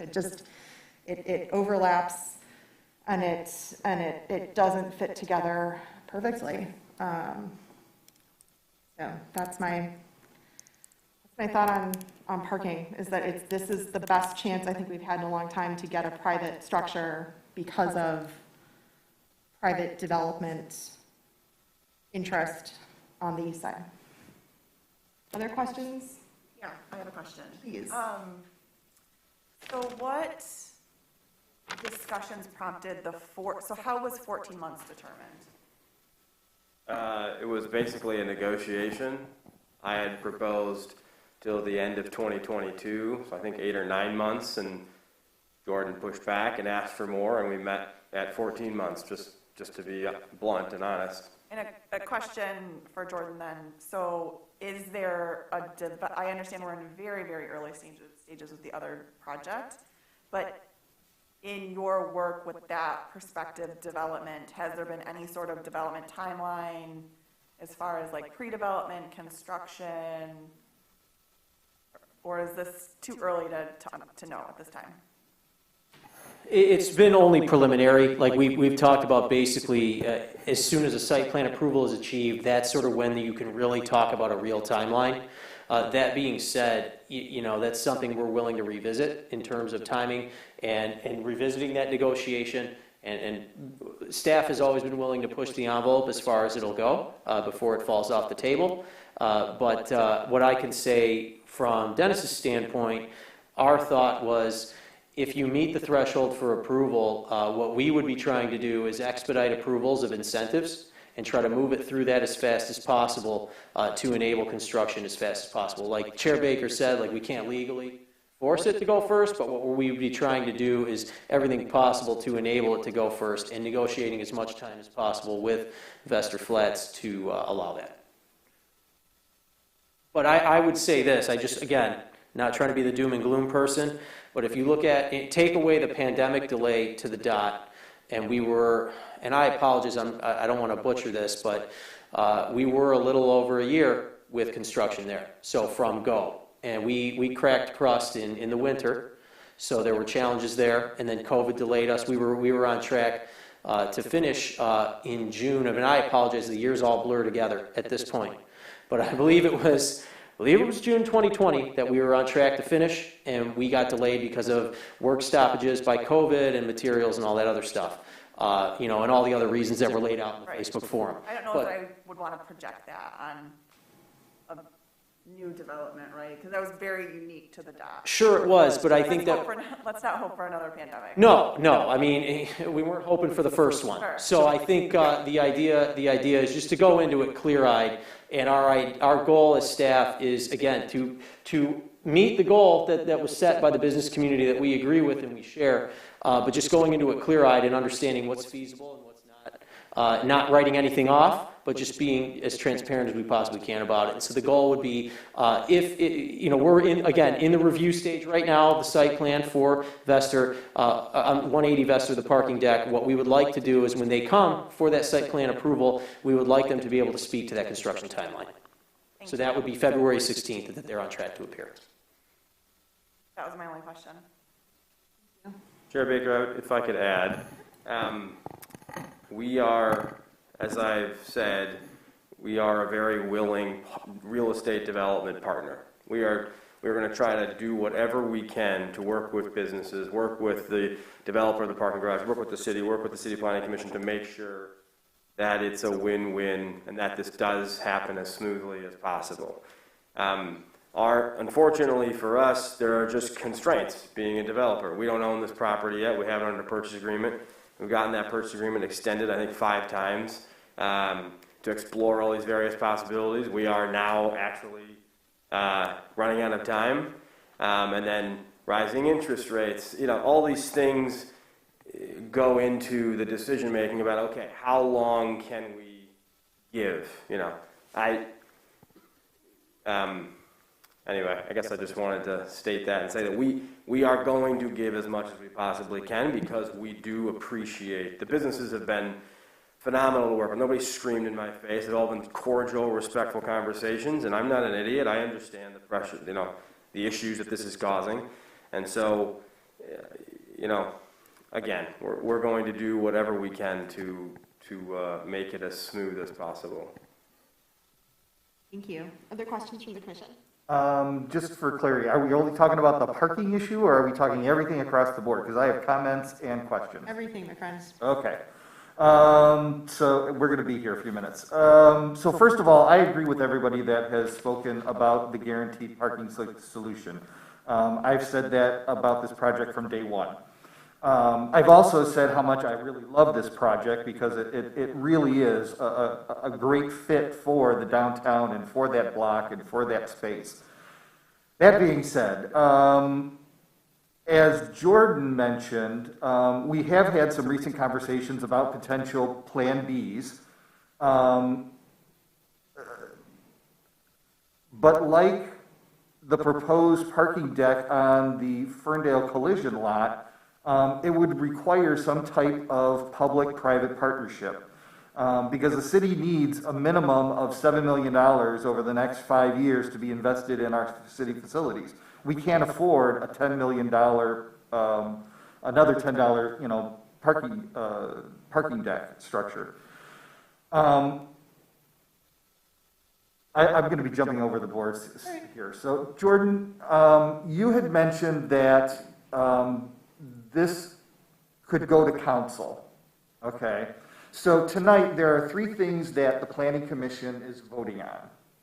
What 3 items that are being voted on would go to council to get their vote as well? That's a great question. It would be the same 3. So you would be looking at, the site plan, the PUD, the development agreement, and with the site plan, the rezoning. Okay. Yes. And if this planning commission does vote to support it, at what point will it be brought to the planning commission? I'm sorry, to the city council? So the developers have asked us to look at February, and there's 2 bites at that apple. There's February 14th and February the 4th Monday. 28th? Yep. Thank you. So those are the 2 bites at the apple, and they would have to submit all those materials. So all these sort of changes that have been discussed, all of that stuff would have to be ironed out at least a week before the council meeting. So that would be, take that into consideration in terms of the potential timing there. And that assumes that there are items that can be achieved that will answer those conditions. Okay, so when it's brought to council, if the council votes no on any one of the 3, it has stopped the project. That's correct. Okay. If it goes to council and there isn't a planned parking solution by the time that it goes to council, could council refuse to vote on this project at that time until there was a proposed solution? The short answer is yes. It's important in terms of how that conversation is structured because it would have to be tied to the specific conditions of PUD. Council has as I understand it, and certainly I'll validate this with the city attorney, but as I understand it today, council has a wider berth to consider in terms of the subject matter and discretion to exercise than Planning Commission here does. And I'll just, one example of that, and I don't mean to get in the weeds, but an additional item that will be coming to council is neighborhood enterprise zone incentives. So that has a 2-step process. So the main variable that affects is the affordable housing. So basically, there's a bunch of different ways that, maybe earmuffs, Matt, but there's a bunch of different ways that council could nix this project in terms of if they felt it did not meet the thresholds for approval. Okay, do you mind if I, Councilman, just just clarify your question? So you said if that, by the time it goes to council, there's not a proposal for a solution, do you mean a guarantee? Because there is currently a proposal on the table for that solution to the parking. So I just want to know what. Yeah, it would be up to the other council members. For me, I would need to know, for me personally, I would need to know that there is an approval for a planned construction of a deck solution. A site plan approval? Application? Site plan. approval? Yeah. That's for me. For other council members, they may be at a different point. They may want just plans that something will happen. I'm going to leave it up to them. I can't speak for them, but it's an opportunity for businesses and residents who support the project but oppose, the lack of parking, to really reach out to the other council members to express how they feel about the project, to encourage them to vote or vote down, vote up or vote down the project when it comes to council. If it comes to council, because this body still has to vote on it. So even if we recommended denial, it would have to be tabled here to not go to council. Correct. Yeah, it would. If we denied it, it would just stop. We recommend to you. You're the deciding body. If you approve it tonight, it goes to council. If we recommend approval to council, it'll go to council with our recommended approval. If we recommend the opposite, it'll go to council with the recommended denial. We're not an approving. Oh, gotcha. Yeah, I'm sorry. Yes. We're not a deciding body, correct. I should say. You're right. Yes, it goes to council either way. Correct. So, I'm not a planning person. That's okay. I think I was saying approve when I meant decide. So really, council's the ultimate decision. Ultimate decision, yeah. We're the decider, right? Other questions, Councilman? Yes. So in regards to conversations about access to the parking area off of Breckenridge lot, I disagree with that option. The moment that you create that access, you have eliminated any future use of that parking lot. It would always have to be a parking lot. Because now you've forced all that traffic to go in and out of that lot. You couldn't, in 30 years, you couldn't say, you know what, we don't need as much parking, let's sell those for, individual homes. You couldn't do that. So that's really why I oppose access off of the Breckenridge lot. Councilman Polka, do you mind if I piggyback off of that? Sure. I think it helps with some continuity to keep on the same subject, if you don't mind. But I agree. I don't like that, especially not to approve or recommend to staff or council an alternate access site without seeing those site plans at the Planning Commission. I believe that the process of reviewing the site plans for developments of this nature so that the public has the opportunity to see the process of this board approving those. And I think that an alternate access site is quite a big difference, which would limit the development opportunities of the Breckenridge lot, as well as create a different traffic pattern that would drive a lot more traffic to the Breckenridge street, which is more residential than the Vester Street. And I would want to at least see, different traffic patterns and whatnot. We've got some review on some of the traffic for this proposal, but not the other. Although I wouldn't necessarily be opposed to creating some flexibility in the PUD that would allow a future site plan to be brought to the Planning Commission without reapproval of the PUD, but that would allow them to maintain their PUD but have the flexibility for a future site plan. I'm not sure if that's entirely possible, but I want to put that out there. Commissioner, I'm glad you brought that up. That is possible. I would highly recommend a lobotomy by the commission of condition 2 here that staff recommended. Knowing that there wasn't necessarily consensus on that idea, but wanting to honor the public feedback and the interest in that and the staff interest in exploring that, we did recommend that as a condition here. But I would recommend nixing that and replacing it with that kind of language. And you could sort of carve out different elements that could be brought back and sort of avoid triggering the whole revisiting of the PUD. Anything else? Not on that point. Okay, well, okay, so then to continue, still on that topic, the only way the only way that I could support access off the north part of the building is we, at some point in time, vacated the alley that used to be there. If we unvacated, I don't know how to say that, rededicated that alley so that you took a little bit off of the Breckenridge site and took a little bit off of your existing lot and created an alley access there, I could support that. But that would be the only way. I couldn't support it going right through the Breckenridge lot. The other concern I have is the impact to 220 Breckenridge. If you look on Google Maps, because your site drawings really didn't show this, but their 220 looks like they took complete control of their alley.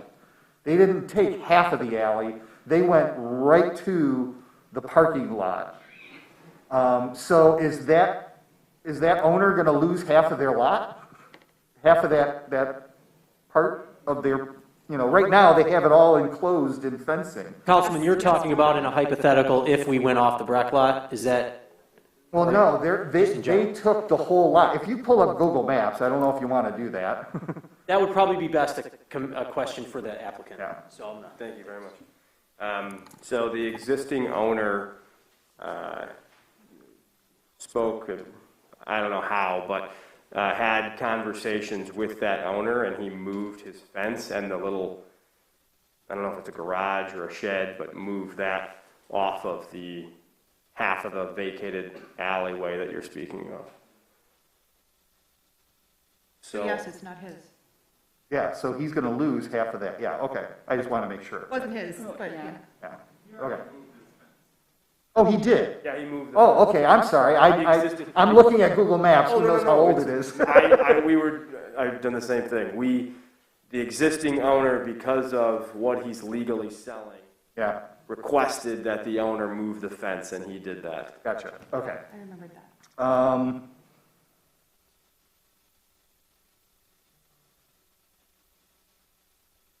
So, off of proposed, it's the access to the parking is off the alley. I'm assuming that you're going to have some type of gate to ensure that people not with the building don't park in your lot.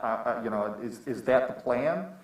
Is to have some type of gate access, whether it's just an arm or I don't know, something that rolls up or. That's a very good question. There's retail spaces back there, 6 spaces in that lot. So I don't think there would be a gate. Okay. And it'd be a shared park.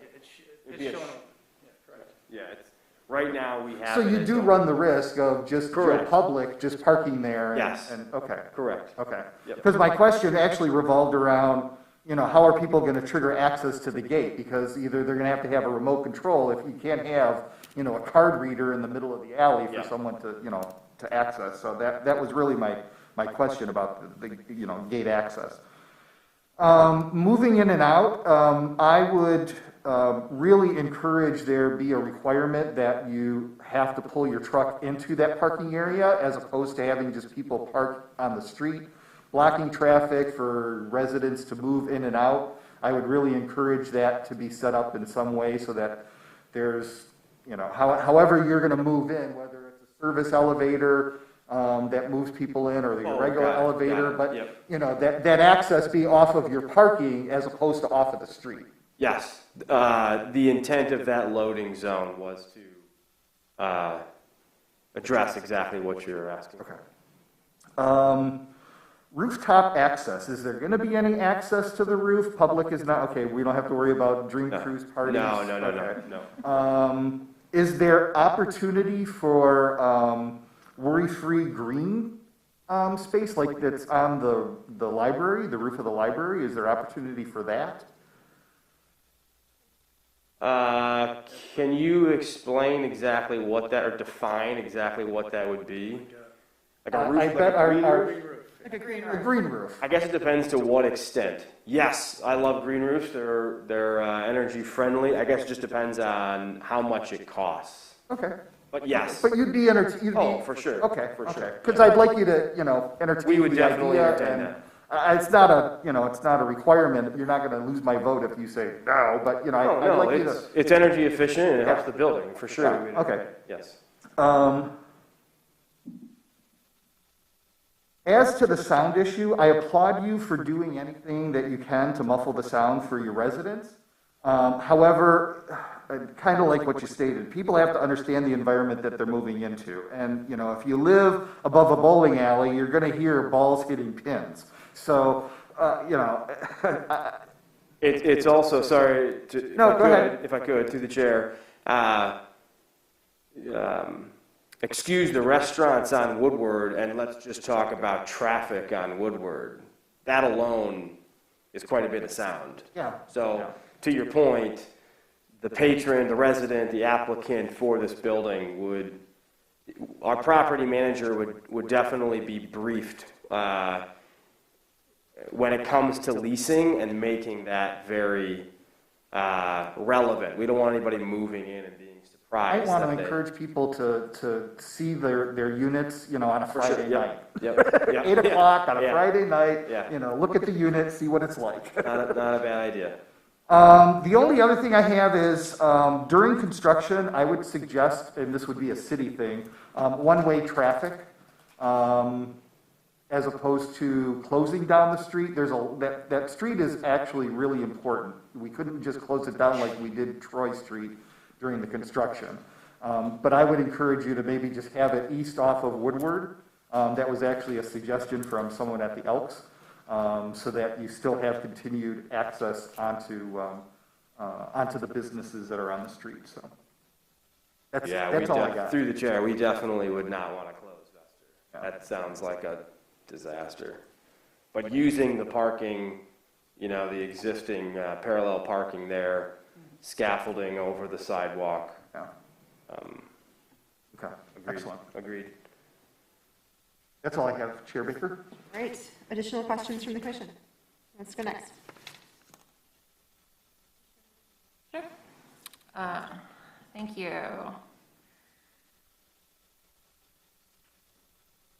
Where to start?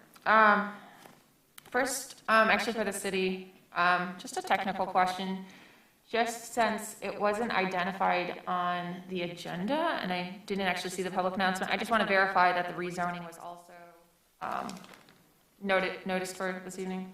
Thank you. Yes, I confirmed that with Christine Ross, our project planner, and public notice did include the rezoning. Thank you. Thank you.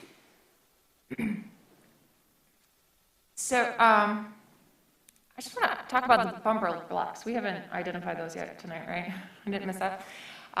Bumper blocks can be quite a mess sometimes. Was there a reason why we included those in, and is there a reason why you want to continue keeping bumper blocks in the design? In the parking? Correct.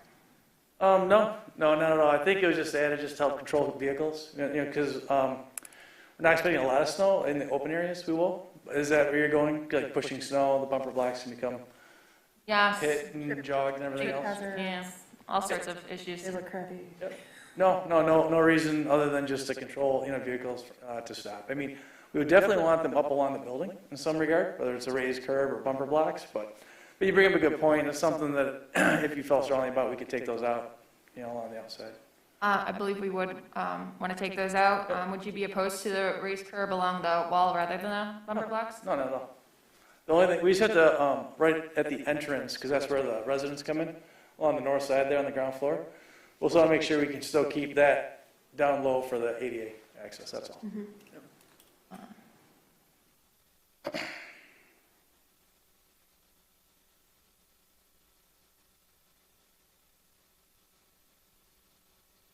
Well, actually, I thought I had more questions, but, I do. I believe the updated site plans might have solved this issue, but I just wanted to verify. It was noted in one of the reviews that we needed an accessible EV station. Was that addressed in our updated site plans? I believe so. The site plan's not here, but I believe it was addressed. If it wasn't, we will address it. Okay.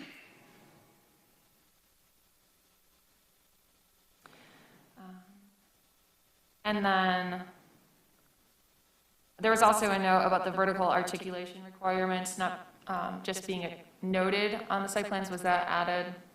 We can just put that in our, that could be a minor update. Were you aware of that comment through our site plan review? I don't remember that comment. For the amateur, what's vertical articulation? To be honest, I'm not exactly sure of the specific requirement in our ordinance. I just noticed that it was in our technical review. Got it. So it's a vertical articulation, just making sure that things look visually appeasing by having a. I believe it looks like it's being met, but I believe we just want to note that on the site plan, so I'll just add that. If it's not through the chair, if it's not met, it will be. Yeah, absolutely. Okay, that was it. Thank you. All right. Commissioner Brazen, anything? The applicant or the city? Nothing more. I echo a lot of the comments that have already been made, and the concerns about the proper sequencing with the parking deck and how that looks and how we can proceed forward. And Commissioner Azar, anything for the applicant or the city? Yes, thank you. I do echo a lot of the comments, so a lot of things have been covered. So A couple of things, and we might have discussed this during our discussion, but could you just walk us through the waste management? Sure. So within the building, we'll have a trash chute. Pull the site plan.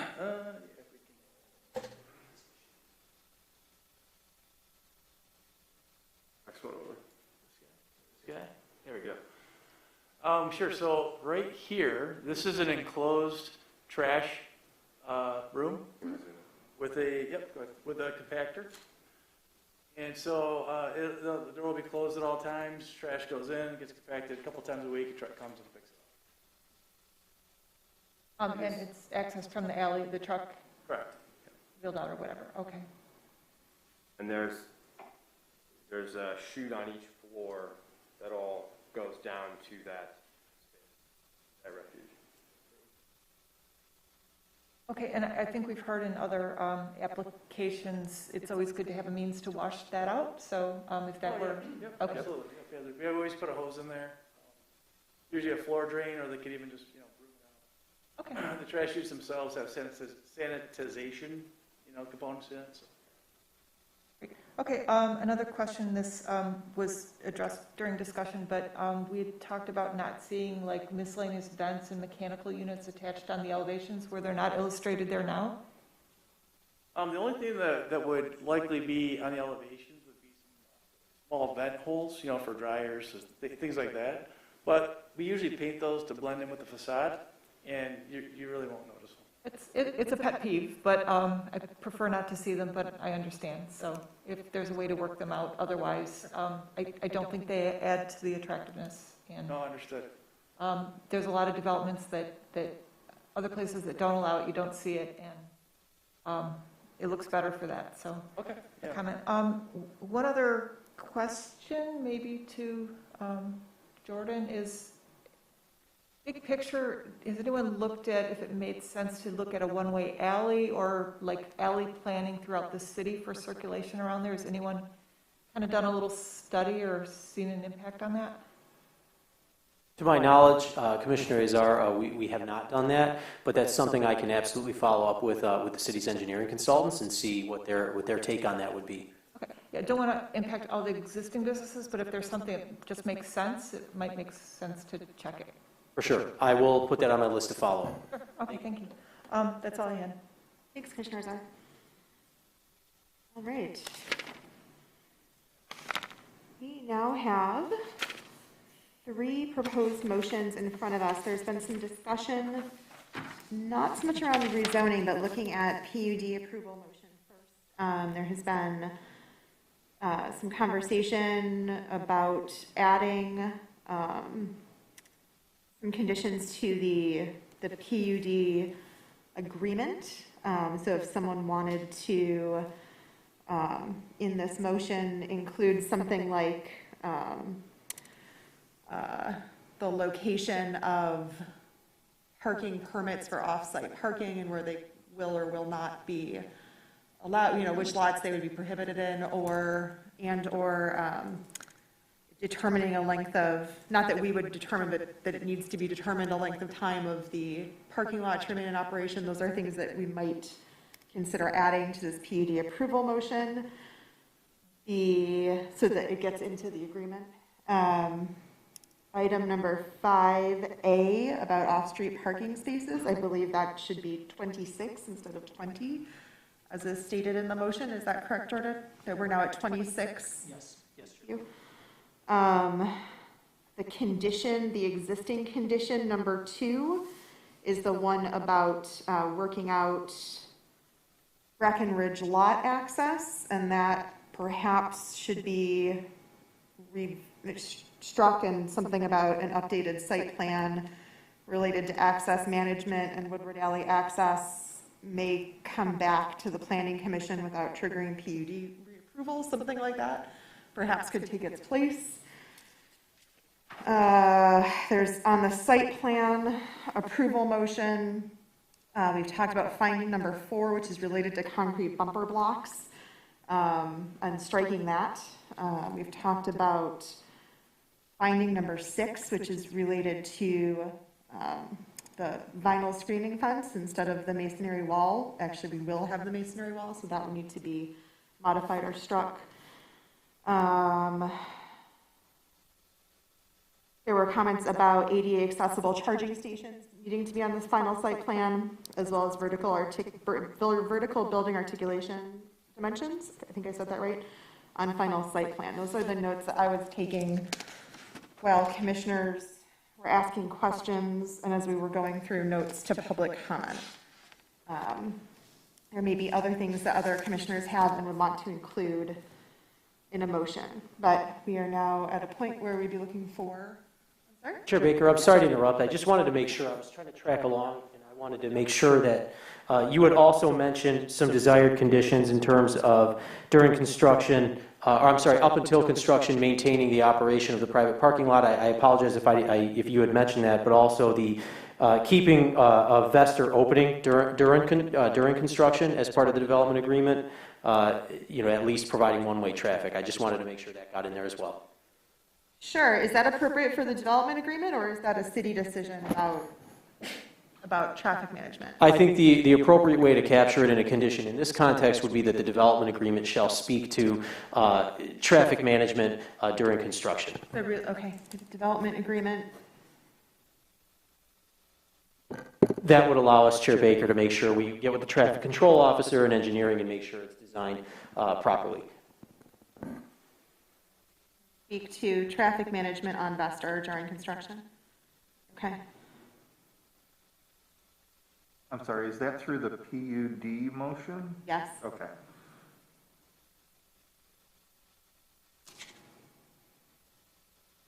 Because it would relate to the development agreement. Chair Baker, I'd like to start with a motion in regards to the rezoning. Yes. So, motion by Foster in the matter of 141 Vester, after a public hearing was held as published for the state in place, that the Planning Commission recommend approval of the rezoning request application to the Ferndale City Council based on the plans dated December 13th, 2021, with the following findings and conditions.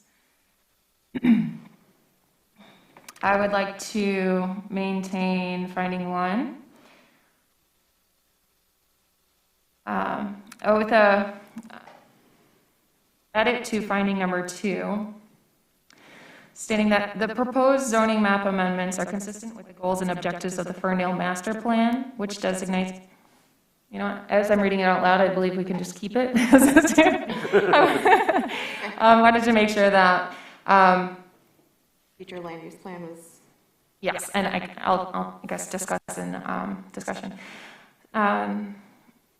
So the findings 1 through 5 and the condition 1 as stated in the packet. Thank you. So that is a motion by Commissioner Foster on the rezoning approval motion as stated in the packet. Is there a second? Hoskew seconds. A second by Commissioner Hoskew. And that allows us to now open this up for discussion on the rezoning. I just wanted to first state that there was a comment by the public earlier, I believe if I heard it correctly, talking about, the existing zoning of this site. It is P1, which is vehicular parking. However, this site is master planned and is identified in the future land use plan for downtown, which means that per the master land use, the downtown is an active medium to high density mixed use area that provides a mix of residential and employment uses with retail that caters to residents and workers. Appropriate development types support active ground floor retail services and contains upper floors for a supportive mix of residential and office space, which I believe this is very consistent with that definition of the downtown future land use map designation that the site is identified in our current master plan as. It is currently zoned as P1, as that was the existing zoning prior to this master land use update, and has not since been rezoned. But now that we're seeing a rezoning for this site, I believe that the urban flex is consistent with this downtown master plan designation. Discussion on the motion. Rezoning. I'll ask our city clerk, we'll have roll call votes on these, please, city clerk. So we'll start with the rezoning motion. Motion made by Commissioner Foster, second by Commissioner Hosky. Yes. Yes. Yes. Yes. Yes. Yes, the motion passes. Did we get everyone? Did I just count one? 6. Okay, good. No, that was me. Okay. All right, these motions hang together as the councilman asked and clarified earlier. So next is related to the planned unit development approval, which relates to the development agreement. So I've got notes all over my sheet on this one. Is there anyone who would like to attempt a motion so that we can get to discussion? Foster moves in the matter of 141 Vester, after a public hearing was held as published for this date and place. The Planning Commission recommend approval of the PUD application and agreement to the City Council based on the plan stated December 13th, 2021, and agreement dated January 13th, 2022. The following findings, subject to the following conditions. Findings 1 through 4 in the packet as stated, with an edit to finding 5. Subsection, which one? A, thank you. That'll be 26 off-street parking spaces. And then adding 5 subsection D, that would state, no. Actually, would that be a condition or finding? I think it's a condition. Condition, Yeah, I think we're adding No addition, sorry. So with 5.1 through A with the edit to subset A. And with the following conditions. 1, that the PUD agreement shall include the City Council consideration an amenity zone maintenance agreement for the proposed improvements to the public right-of-way and Vester and public alley.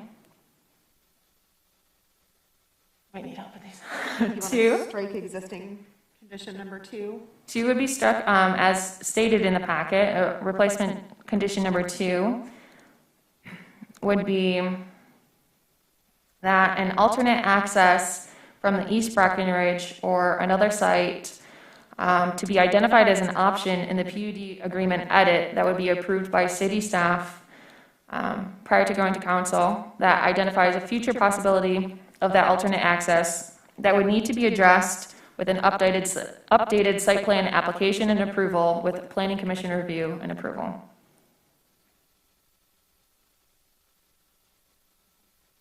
That's Not PUD reapproval. but not PUD. Site plan only. Right. Is the intent. That was my intent. Okay. Yes. City clerk? Okay, I just want to make sure that we capture the intent, though, is not that there would need to be a PUD reapproval in order to change access management, right? Yeah, we or can consider an access management change. Yes. Can we add that? No, I think she got it. I think she got it. Yeah. Thank you. Condition 3. Sorry. In the existing one, there's dates that are stated. Do we want to contain those dates or? No, I struck Anytime. language 2. I don't believe, I did mention that I would like to see that language on the PUD agreement before it goes to council. Okay. I believe that would suffice. Condition 3, that the development agreement includes the identification of locations that would be identified for parking passes for 141 Vester residents? 141 Vester residents and employees. Okay. I lost count. Right. 4? Yes. New condition 4, that the existing parking lot operation prior to groundbreaking would be maintained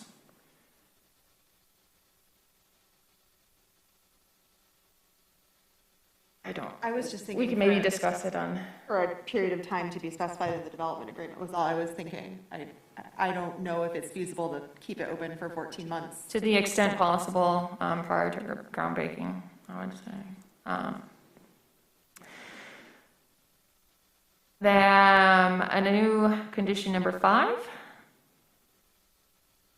that the development agreement includes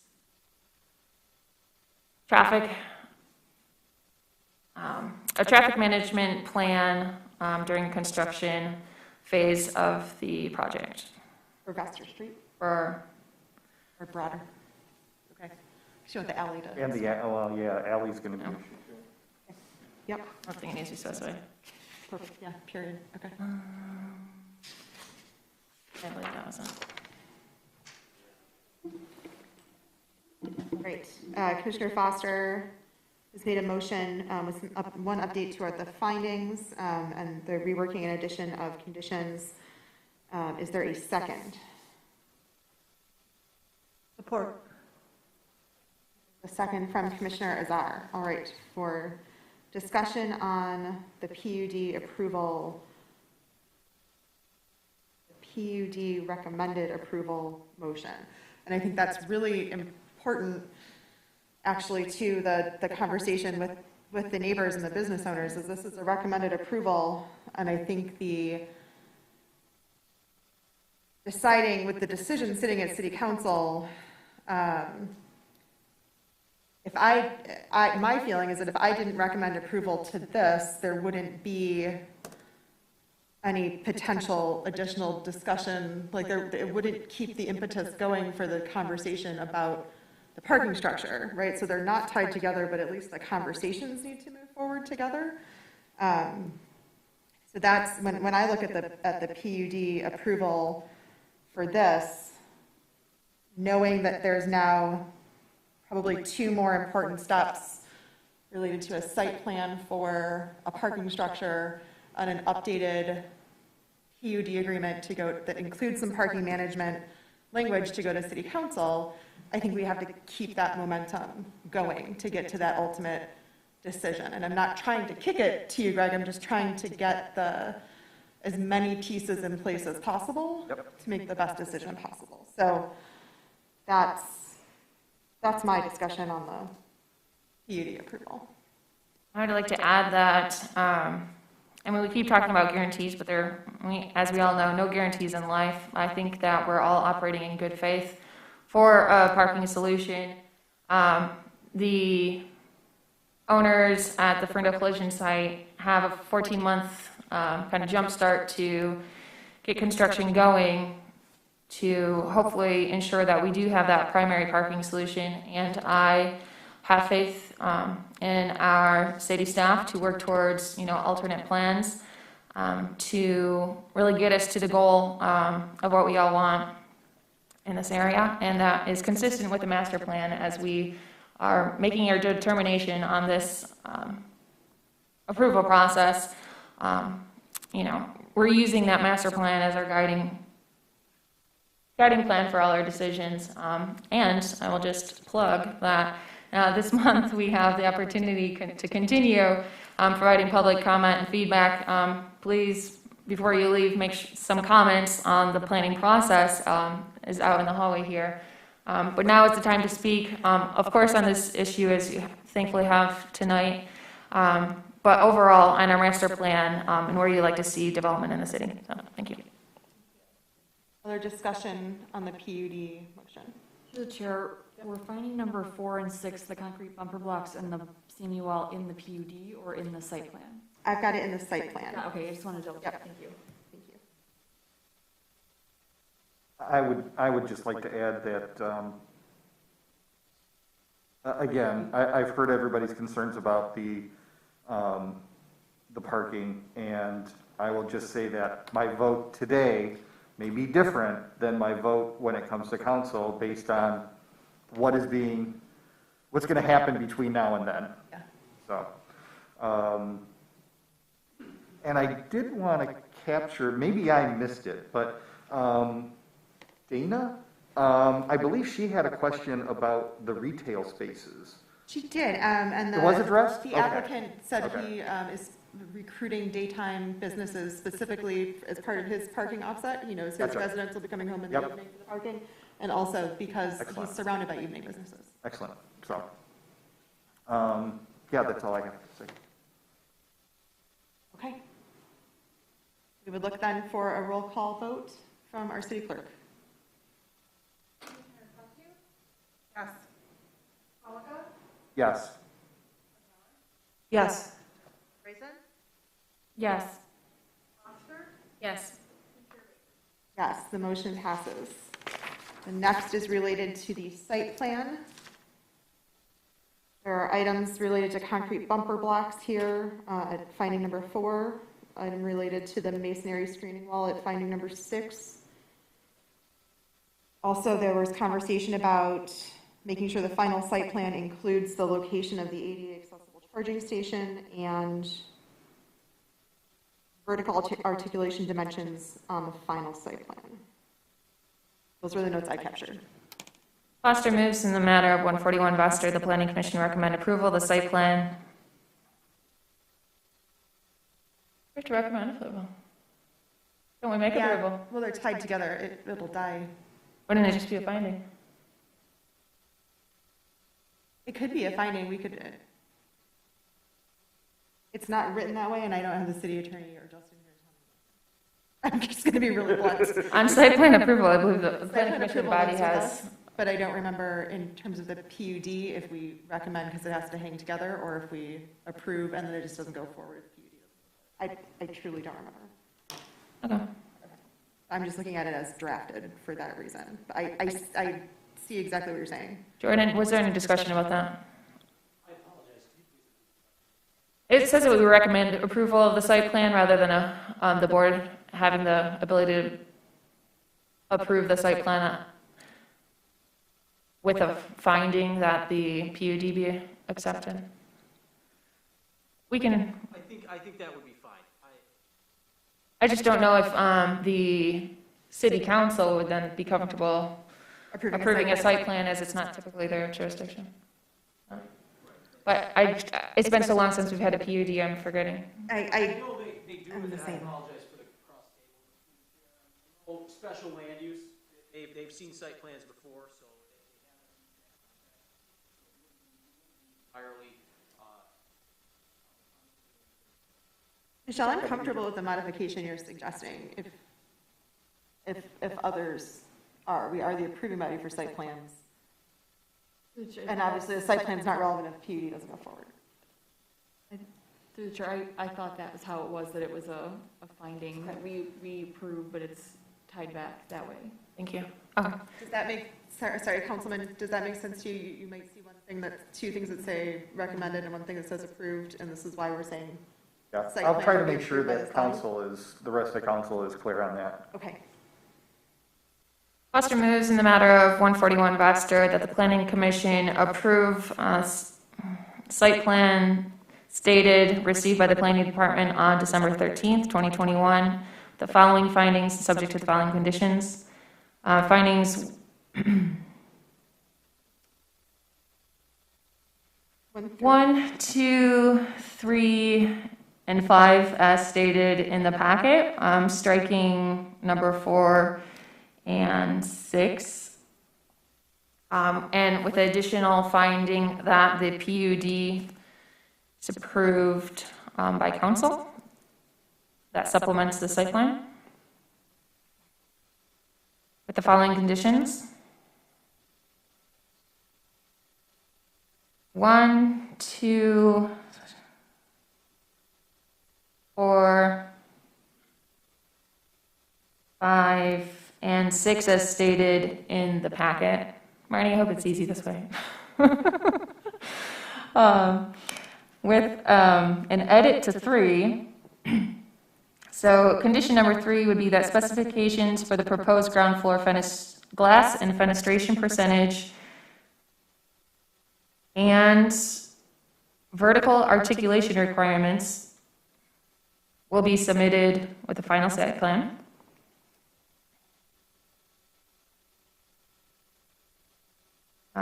Additional condition that the applicant shall submit a revised plan sheet to the CED department for their final review, specifying the dimensions and setbacks for all parking spaces, ensuring they meet minimum ordinance requirements.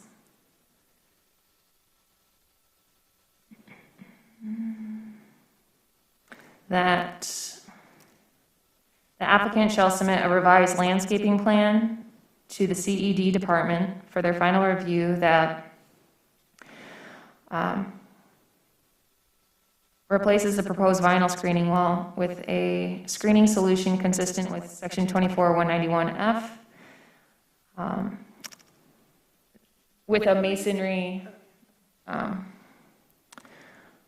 Yep, got it. as a masonry wall,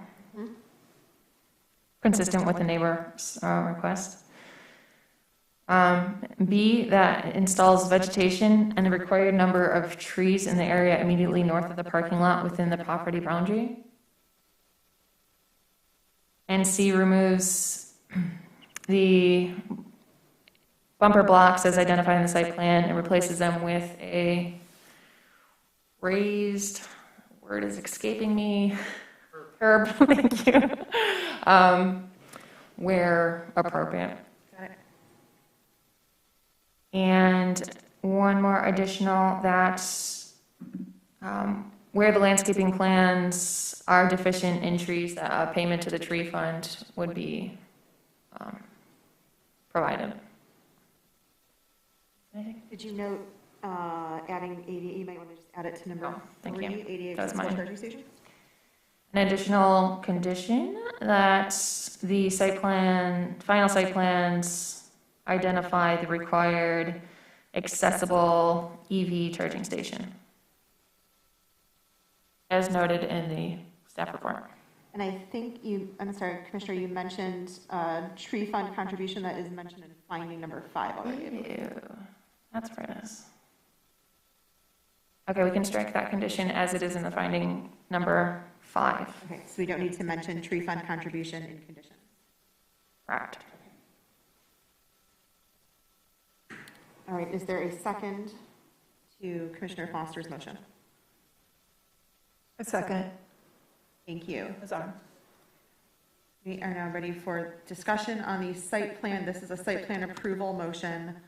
I was going back through my PUD ordinance quickly, but like I said before, I am comfortable with it being an approval with the finding that obviously the PUD, the related PUDs must be approved.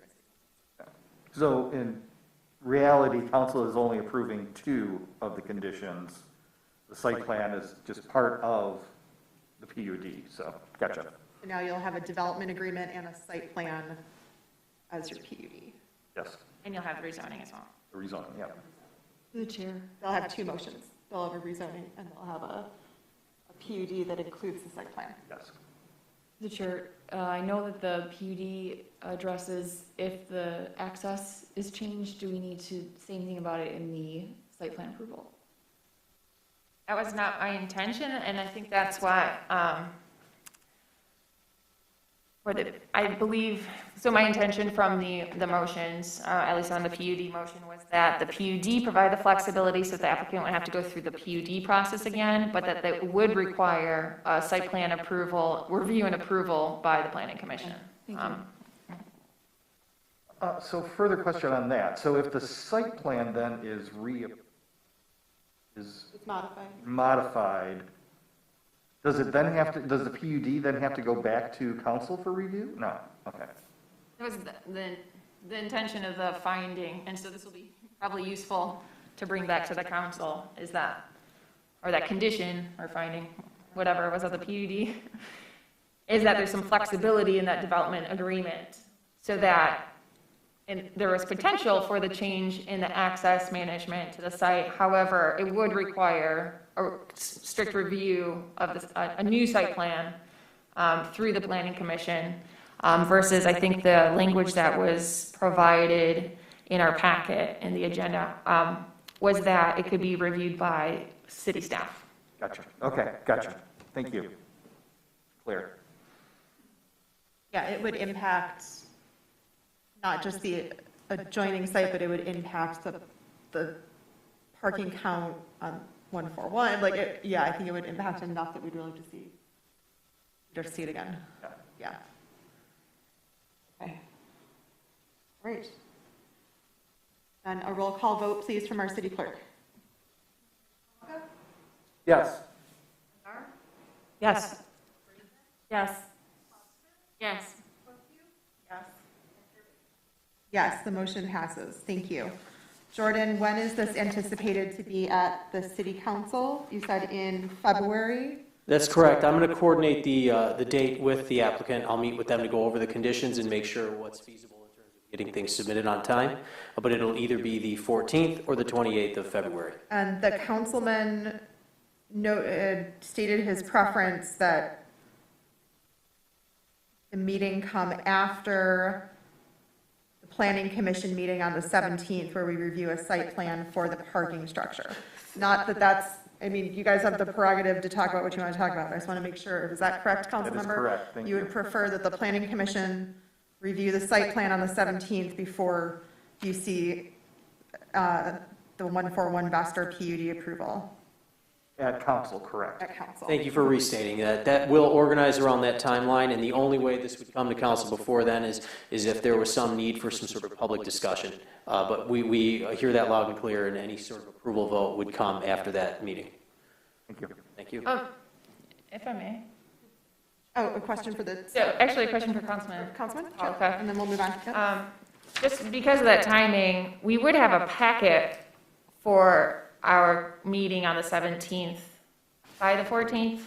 Would that suffice, or you would want to go through the approval process I'd first? want to have the conversation in public so that everyone is aware of what's happening as opposed to just having the information put out there. Thank you. Thank you. Thanks, Councilmember. All right, thank you very much. Seems like you guys are headed to City Council, and that our city staff, I'm sure, will be in touch with you, as well as the neighbors on the block, to keep some of the other parking, really, really important parking and other development conversations moving forward, and keep everyone updated on the schedule. Definitely. Thank you very much. I would like to say for the record that I'm not just blowing smoke. I would like to say how impressed I've been. I know this has taken a few months, but all of the conversation has been extremely cordial. The businesses, Jordan, the DDA, the City Planning Commission, I mean, all parties involved have been very motivated to get this parking. We can all agree this project would not be happening if it wasn't for the parking garage. So, I don't know, I'm from Southeast Michigan. I've worked for city government before, but it's just, I just want to take my hat off. I'm moving to a new body, so I wanted to address this group of folks here that I'm just very impressed. The businesses, the residents, nobody screamed in my face, and it motivates you to work harder when you're not getting yelled at and you're getting good feedback, good honest feedback that is obvious. It doesn't take an idiot to realize there's a parking issue. So, so thank you very much. Thank you, Matt. Thank you, Jason. Thank you to our business owners. This line of communication right here between the developer and the business owners is going to be so important, because that's the neighbor discussion, right? That's what makes it a good thing to live and work in Ferndale. So, thank you. We will move to item number 6, new business. Item number 6A, consideration of site plan approval. Chair? I'm so sorry. Could we take a 3-minute break? Oh, of course. I apologize. We're right at our quorum, so I can't let anyone leave the table without a recess. 20 minutes ago, I really needed to. Absolutely. The planning commission will take a 5-minute recess. It's 9:24. We'll reconvene at 10 p.m. or 9:30. Yeah, we need a break. Yes, thank you. Doesn't take that long. No. Thank you. Yes, just stop me when you need to stop me. I'll just keep. Bless you for taking notes. I'm trying, and I could hear Michelle typing, and I could see Deb writing too. I can't believe this is the, like, Yeah. I'm like, okay, but somehow I connected those findings, and I was like, wait, is that? Thank you. I'm like, I may have written that wrong. I just wanted to make sure, because I didn't print out the full packet, so. Krista's the one who primed me for it. When Krista was chair, she had a notebook so that as people were discussing, because she couldn't make the motion, like Krista kept track of all of that stuff, so she kind of trained me of like part of the chair's role is to keep the conversation going, and if we all forgot about the 4 things we just talked about, then we're not keeping the conversation going. Yeah. I learned that from you, Krista. Nice. I learned it by watching you. Well, yeah. Oh.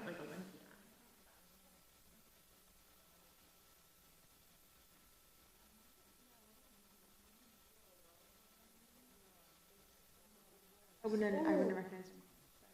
Especially with masks on. I recognized almost everyone except for Fino. I know. Part of it was I didn't have my glasses. Oh, Part of it was I didn't have my glasses on. Like I didn't recognize Councilmember Mikulski when I had my glasses on.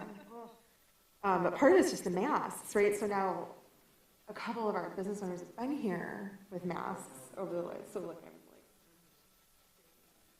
like, and you know, like Jay and Michael have their signature here. So that helps with the mask thing. I totally recognize what you know.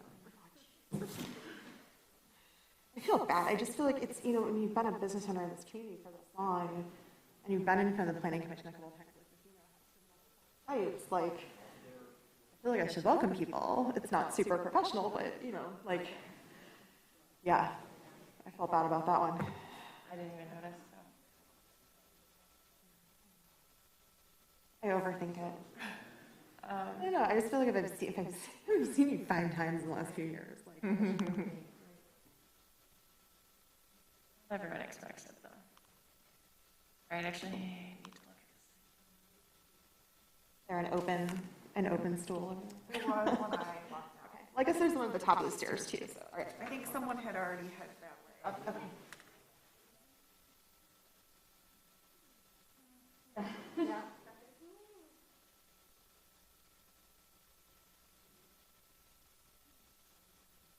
I always freeze in here.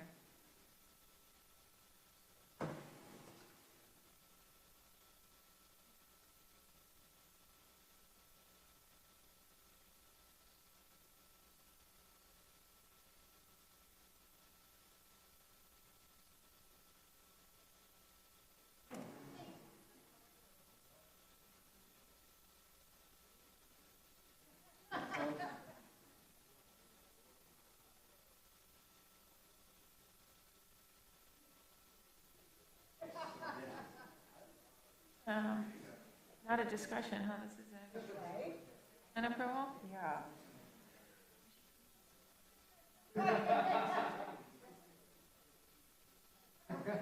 I wasn't here.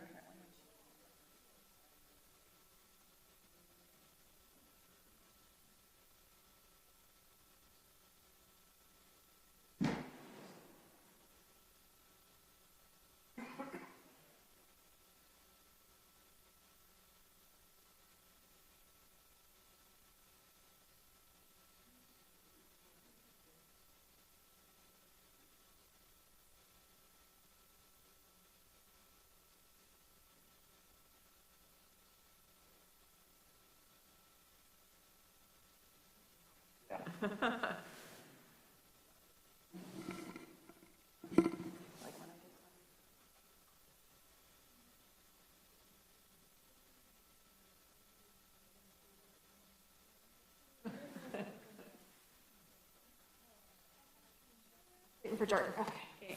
Yes. Okay, yeah. Yeah. Lynn's thinking of her friends, I guess? Yeah, but we're not. Okay. Why would we? I don't. I don't know. I don't know, makes me wonder though. The audio is. Mics are hot. Well, I'm just.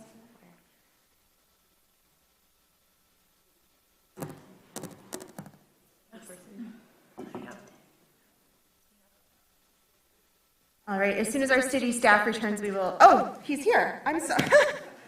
Put your glasses on, Baker. Put your glasses. Did you just hear what he said, Jay? You're going to throw something at him. Yeah, I used the same joke twice. All right. Thank you, everybody, for sticking with us this evening. And it is 9:30 p.m. Planning Commission will return from our recess. I think a good reminder to all of us, even though, and I would always forget this on City Council, but even though we are at recess, our mics are still on, and I believe we are still on like the YouTube or the wherever we're broadcasting. So, yeah, I used to use accidentally inappropriate words during council meetings, and I had to be reminded of that. So I will just remind, not that any of you swear up here, I was the one who did that. Just remind us of that. So, moving to item number 6A, consideration of site plan approval for 140 Vester, the restaurant concept that is called Syndicate. Welcome back, Dina. Oh, that's not Dina, that's Dina. Welcome back, Jordan. I'll be very brief so you can hear Thank from you. somebody else. But rounding out our unexpected Vester Street Day at Planning Commission, 140 Vester is a change of use. Syndicate Restaurant, I'll leave the main details to the applicant. But we did review this. We used, again, Christine Ross led this review for us. I'm pinch hitting for her, but also Brian Borden at Safe Built Studio reviewed. You'll note in the request, again, they're requesting this is a CBD zoning district, so similar to the last topic, what they were trying to rezone to, this already is. Proposing a 2,135 square foot restaurant with about 500 square feet of outdoor dining patio. This parcel is just less than 1/5 of an acre. Some of the notes is the applicant's going to provide us with primary and building materials on the final site plan, and the applicant. Now, this last request here, I wanted to note, we did receive a lot of feedback in the last couple days from the neighbors at the Elks, from some of the commission members, and that was important to us. And so I just want to thank, and you'll get a formal introduction to him later tonight, but our new planner too, Kyle Bryce, was quick on his feet and dove back into the ordinance on those, and we were able to find that, and it doesn't always work out this way, so we cashed in some karma today, but we found a section of ordinance that better applied as it related to off-street parking screening. We heard there were some concerns on the masonry wall, and so Kyle actually had found the appropriate section. I forwarded some motion language to the commissioners just for the purposes of having that on paper, thinking about the last item and how complex that was, trying to write that. But generally, the general gist is we found a way that they could do a softer screening. We didn't go so far as recommend what that is. We'd like to give an opportunity for the neighbors to have some input on that, but we did recommend and request that Commission give us the ability to administratively handle that. So what it would mean would be an updated site plan from the applicant where they would go from masonry to perhaps something softer like a hedgerow, and also as a bonus opportunity, and I really appreciate, I spoke with the architect today, obviously we'll connect with the applicant after to verify, but the ability to take that northern end of the property, not only remove those bumper blocks, but put some landscaping in there and maybe eliminate the need for the tree waiver. So being able to provide some vegetation and some trees along Vester, which we thought was a really great win-win. I'll let the applicant speak to that, and of course we would follow up, but we recommend that as a condition to align with that requirement of ordinance, basically going from Section E to Section F of the same ordinance and looking at off-street parking screening. So that was a pretty nice win to be able to find, and other than that, essentially what you're seeing is this is the Ferndale Glass Building, change of use, and they're taking the parking that was on the western end of the parcel and moving it closer to the building to meet setback requirements. This will also have a similar condition that we're recommending, that we'd like to see verification on all of those parking spaces, that they meet the minimum setbacks and dimensions. But other than that, essentially a pretty straightforward revamp of this building. And with that, I'll invite Dana to speak and the architect to speak on the details of the proposal. Thanks, Jordan. Yep, we'll welcome the applicant up, and then after this introduction from the applicant, if there's anyone in the audience who has questions or comments on this, I mean, it's not a public hearing, but we do it about the same way. So after we get the introduction from the applicants, we'll see if there are any questions or comments from the audience. So welcome. Thank you very much, guys. Do you hear me okay? Yes, thank you. So my name is Sal Lorenzano. I am the project manager on this project. I am accompanied by Dana Taucher. Excuse me. if I mispronounced that, the owner of the building, and our landscape architect, Mike Pizzola. We were retained by Ms. Dana Telcher to pursue the approval and development of a new restaurant at 140 Vester Avenue. The existing .19 acre parcel is zoned CBD, as Jordan has said, with a transit overlay. Existing on the site is the Ferndale Glass Factory. It is a 2,100 square foot vacant building, essentially. No formal partitions, no formal finishes, etc. The proposed new tenant for Syndicate, as previously stated, plans to paint the exterior of the building, mill and restripe the existing pavement as it is now, and develop the interior into a formal restaurant. Per our conversation today with the screening, the first review required us to put the masonry screen wall on the property. Per our discussion, we have changed that to landscape hedging around the perimeter. And actually, you know what, maybe I should bring this up for you guys. Yeah, if you've got the site plan handy, that'd be great. Yeah, Perfect. yep. Thank you. Okay. So this was the original site plan that we proposed in this last round. This wall here was the masonry wall that we're in discussion as right now. With my discussion with Jordan, we're going to make that into landscape hedging. Okay. But further review and with the parking requirements, we're now going to change that to what's existing. We're going to leave the existing 9 spaces on the alleyway per the parking setback restriction. And we're going to encompass this property in the landscape hedging as previously stated. That will allow for this open area to become more of a patio sit-down space and more of like an activated paving. And I could turn it over to Dana here to kind of talk about the exterior finishes and what we're actually going to see as far as furnishings, lighting, etc. Thank you. Hello, my name's Dana. Good to see you guys again 2 years later. This has been a long process for me. I'm really excited to see it come to life and see it on paper. As far as kind of my concept color scheme, I'm going with blacks and golds, so I would like to paint the exterior of the building black and then potentially put my logo or my name, Syndicate, on the side of the building in gold lettering. Basically, everything is going to be gold and black. So the interior is going to be very low lit, intimate dining. It is going to be a seasonal cycle menu that changes every 4 months. I plan to have some type of greenery inside as well, just to kind of bring it to life too, because it is going to be so dark. With the front windows of the 140 Vester location, I think that will allow some light to come in, so it won't be as dark. But it is an intimate setting. And then in the back of the restaurant, once you walk through, I'm going to turn the back into a lounge, which is also going to be very low-lit, intimate dining, that has a garage door that lifts up and opens out to the patio, which will also allow the light to kind of shine in and allow that darkness to kind of come alive. So, yeah, those are my ideas for the interior and exterior. Thank you. As I'm scrolling through this, here's some renderings of how it's going to look on the inside for you guys' reference.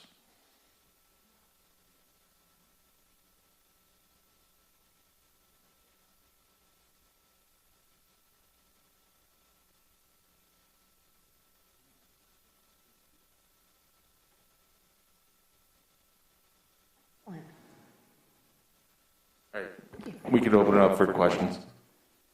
Alrighty. I think before we take questions or comments from the audience, just real quick, I want to clarify on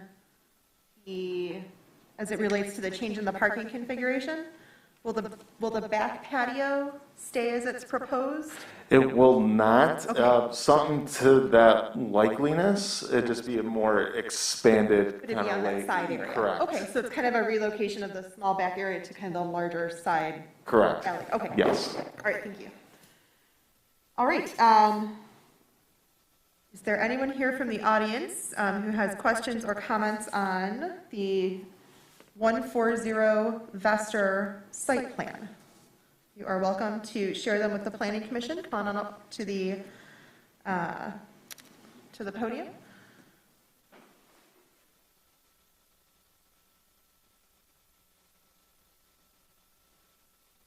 Welcome back. Ann Galligan, 333 Pearson. Can you pull down Like the I mic? said, I'm not. Can you pull down the mic, please? Oh, I'm sorry. Right I'm towards you, short. Ann. Thank you. Perfect. Okay. Okay, like I'm not opposed to progress, of course. But once again, maybe, you know, if we could have a parking solution before approving more new businesses would be good because, like I said, I mean, the plan looks really good and it looks very beautiful. But there's only like 9 spots there's only 9 parking spots and it looks like the business could probably hold, it looked like I could count 50 tables in there, so you could easily have 100 people in that building. So there we go again. We need a parking solution. Plus, I'm a member at the Elks too, so there's no place for us to park anymore because that'll take our parking spot. So we've got the parking issue. And it's not about bringing in new businesses because her idea, it's very nice. It's very pretty because, you know, right now it's just a glass shop. But I have to encourage you before we cram all these people in this little area, there are existing businesses that are going to be hurting, and we've got to fix the parking solution, hopefully, before, you know, like, have that fixed and then, you know, get this one approved. So, like I said, I'm not one of these people that is opposed to anything, and the idea looks really pretty. But, you know, I can't stress enough that we have to fix our parking solution before approving all these businesses, and then there's no place for anybody to park, and then your restaurants end up empty. Thanks, Ann. Welcome, Oscar. Hello, good evening again. Wow, we talked a lot about parking in alleyways today. Yes. Now let's talk about it a little more. Welcome to our world. We'd love to have you join us, Oscar. Thank you. Absolutely, thank you. Well, I would like to second Ann's point about the parking again. And the Elks Club is losing the parking, which we've been renting from, you know, the business, and it was essentially coming to that point, which is okay, as long as there is a good, plan in the future again. But what we wanted to talk about is not just parking, but the alley itself. Okay. And I think as we looking at the city in general being more accessible, being more walkable, bikeable, we feel that the alley design itself is not ideal because right now it's a two-way alley, deliveries are being made, the truck's actually pretty much blocking the whole alleyway. So, and if we are to exist in this space, we have to figure out how to improve the design. So it's great news that the wall is going away because as the alley width is designed right now, it's about 15 feet approximately. We have ran some calculations based on ADA requirements, and we are about 2 to 3 feet short of being able to put a handicapped accessible van there and unload wheelchairs and allow people to disembark from the van. So it's good to hear that there's going to be a little bit more space, but it's still a concern. So if we would like to make a recommendation to maybe take a look at the, plan overall and see what could be done. Maybe there could be a little bit more of easement between the alleyway and the new parking. So that could help to maybe address some of our concerns. Also, as we now rely on the 8 parking spaces we have behind our building, we kind of measured the pathway, and we see that we still have a large concern with being able to actually make a turn and park into the lot with now having these vehicles there, because with private lot we can ask, hey, do you mind moving your vehicle so I can park? Right now it's not going to be an option anymore. And also just to add a few words about accessibility. So our building is old, it's 100 years old, and we have been working hard to make it more accessible for veterans, for older members. And as of right now, unfortunately, the only point of entry is through the back entrance. It is ADA compliant, it is wide enough, and there is a ramp.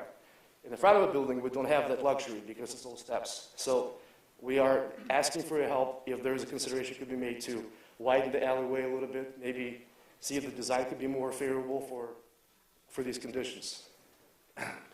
Also, recently we have been remodeling our parking lot, and we had installed new concrete parking lot, but it's not zoned right now for industrial weight. It's only constructed for passenger vehicles. Our concern that if the alleyway remains narrow as is right now, we've seen some delivery trucks parking on the new paved lot, and we feel that with time it could deteriorate. So if there's anything that your committee could do to help us, we'll welcome that. Thank you so much. Thank you. Thanks, Oscar.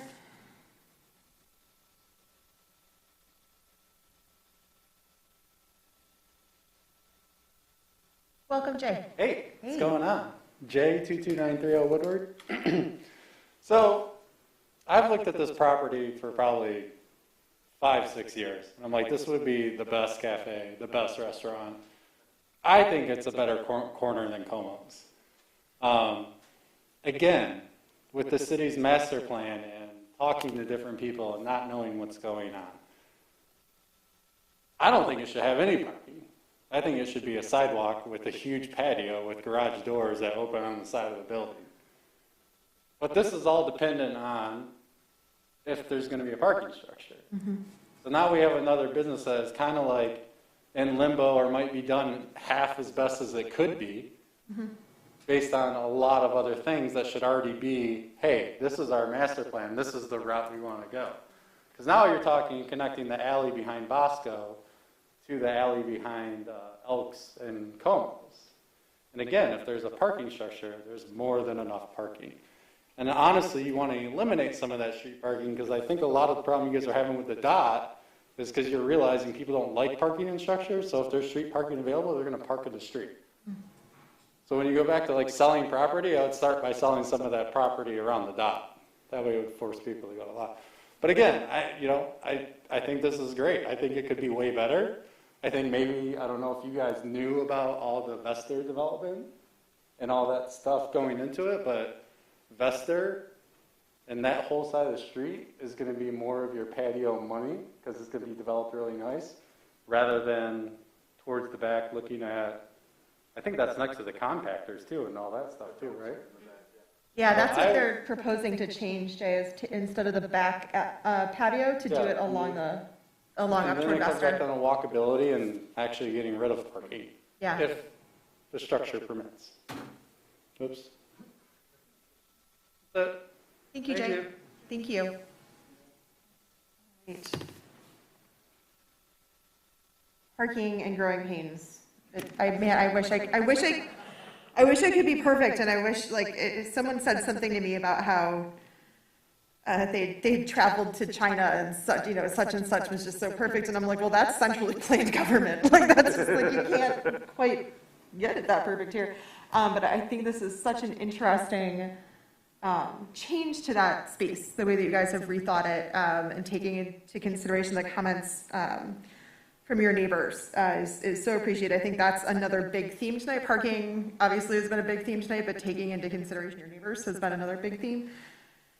This is a little bit different in an important way than the property at 141 Vester, because you guys are zoned CBD. You're already sort of in that bucket of, if you're just updating a building, you're not building new, and you're not doing a big expansion of the building, you're in the CBD parking system, right? So actually the parking that you guys have on site, if you wanted to, I think, we'd entertain you eliminating it. You may have made a decision for business reasons that you'd like to keep it, but that is, I think, just an important difference to note between the two neighboring applications, and why some of the parking conversations are a little bit different. And we're not talking about payment in lieu, and we're not talking about that sort of thing with this application. I wanted to ask 2 questions of Jordan first.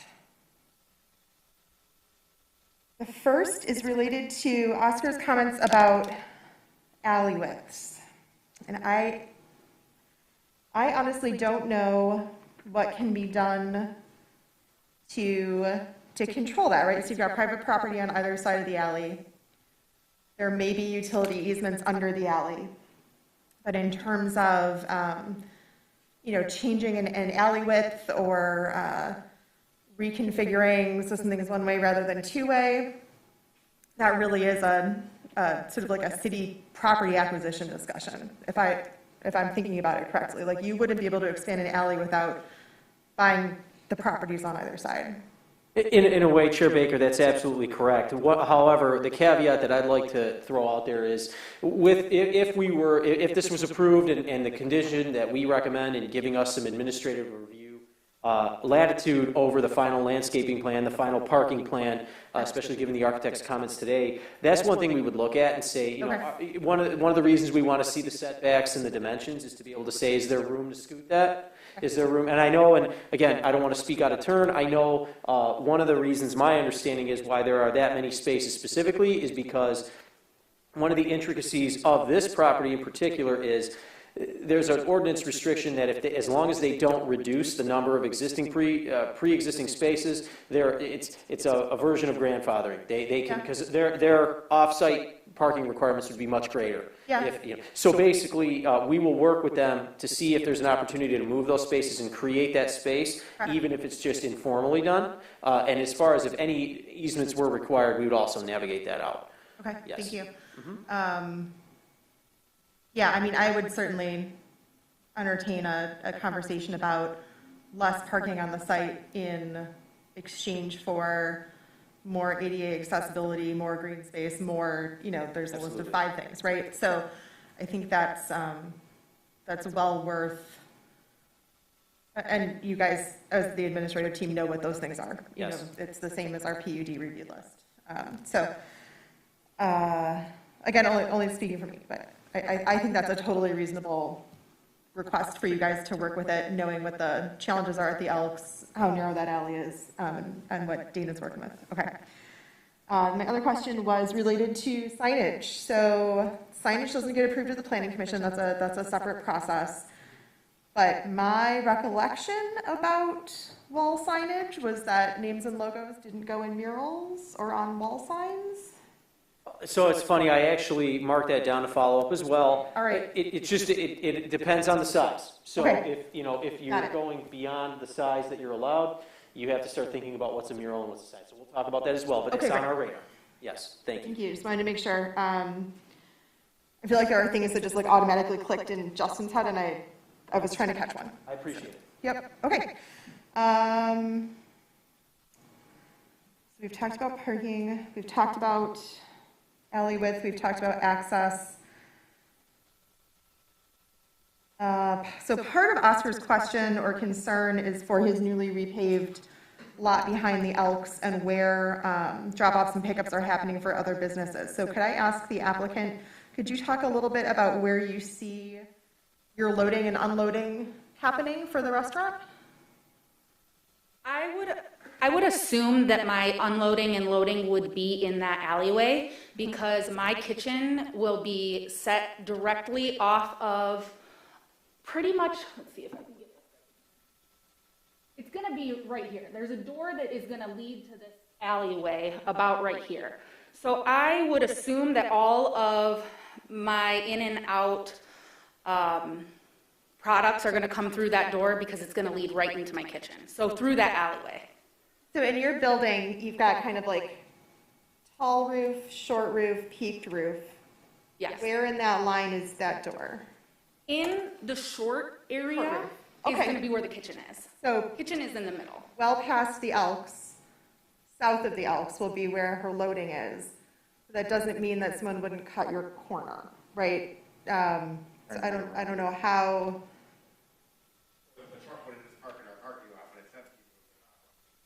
Oh, I'm not sure how to control illegal parking through a site plan, but I was just trying to figure out where her, if they're pulling up and unloading, they're either beyond you, facing 9 Mile, or that you might have the front of the truck up near you.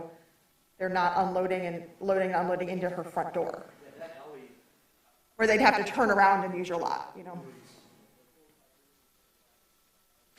Yeah. Yeah, understood. I would also not be opposed to, having my deliveries come into the back area where we were saying we were going to move and shift the patio furniture. Yeah. I wouldn't be opposed to having them do that down in that area. That way they can kind of go in between where the... You're the compactor? Yes, exactly. Yeah, I'm not opposed to that. That might even be easier for your vendors to navigate. Yeah. So that they're not boxed in by some of the Any other other access that goes out toward 9 Mile. Absolutely, yep. So there will be a door then in kind of the peaked roof part of the building So where... there will be a garage door. Okay. But either way, there will be a walkway that will lead them to that kitchen door from that access point. Okay. I'm thinking about your site plan and if there should be like a loading zone designation of some type. Jordan, will you put that on your list to work on with the landscape architect? We'll see if any planning commissioners disagree with me, but it seems like if you're reconfiguring what used to be a back patio and you're thinking about patio landscaping and now loading, perhaps that loading circulation can be part of your conversation? Yes, absolutely. Unless that's now putting too much in administrative approval. Do other commissioners feel that that's putting too much in administrative approval? I guess I'll bring this up now, but I don't think that without, there's been so many changes to the site plan that it ultimately completely changes the overall site plan in general. I'm not really comfortable in making a decision on that, no. Okay. You're not comfortable in making a decision on the site plan in general? In general, we don't really have, everything's changed as compared to what's been submitted, so no, I don't feel comfortable. Okay. I have to concur. Okay. My biggest thing is I haven't had time to absorb the new information. Okay. There's just a lot going on, and so I don't want that to sound so curt, so I apologize, but I have other comments. I think that if we provide information, and I know it hurts the process and it's costly, I apologize for that, but I ultimately think that would, get to a better solution and hopefully something that would, better suit your ultimate goals as well, so. I do want to mention that this has been a long process for me and that I do have an SBA loan subject to, it's dependent on this approval. I've had that loan open for months now. By March, if I do not have this approval, it will be waived, so I will not be able to continue with this plan. Got it. Thank you.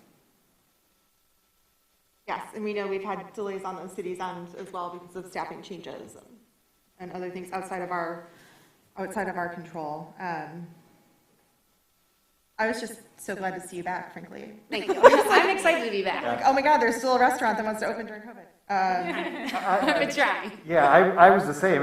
Sometime last year, I was thinking to myself, I wonder what ever happened to that project.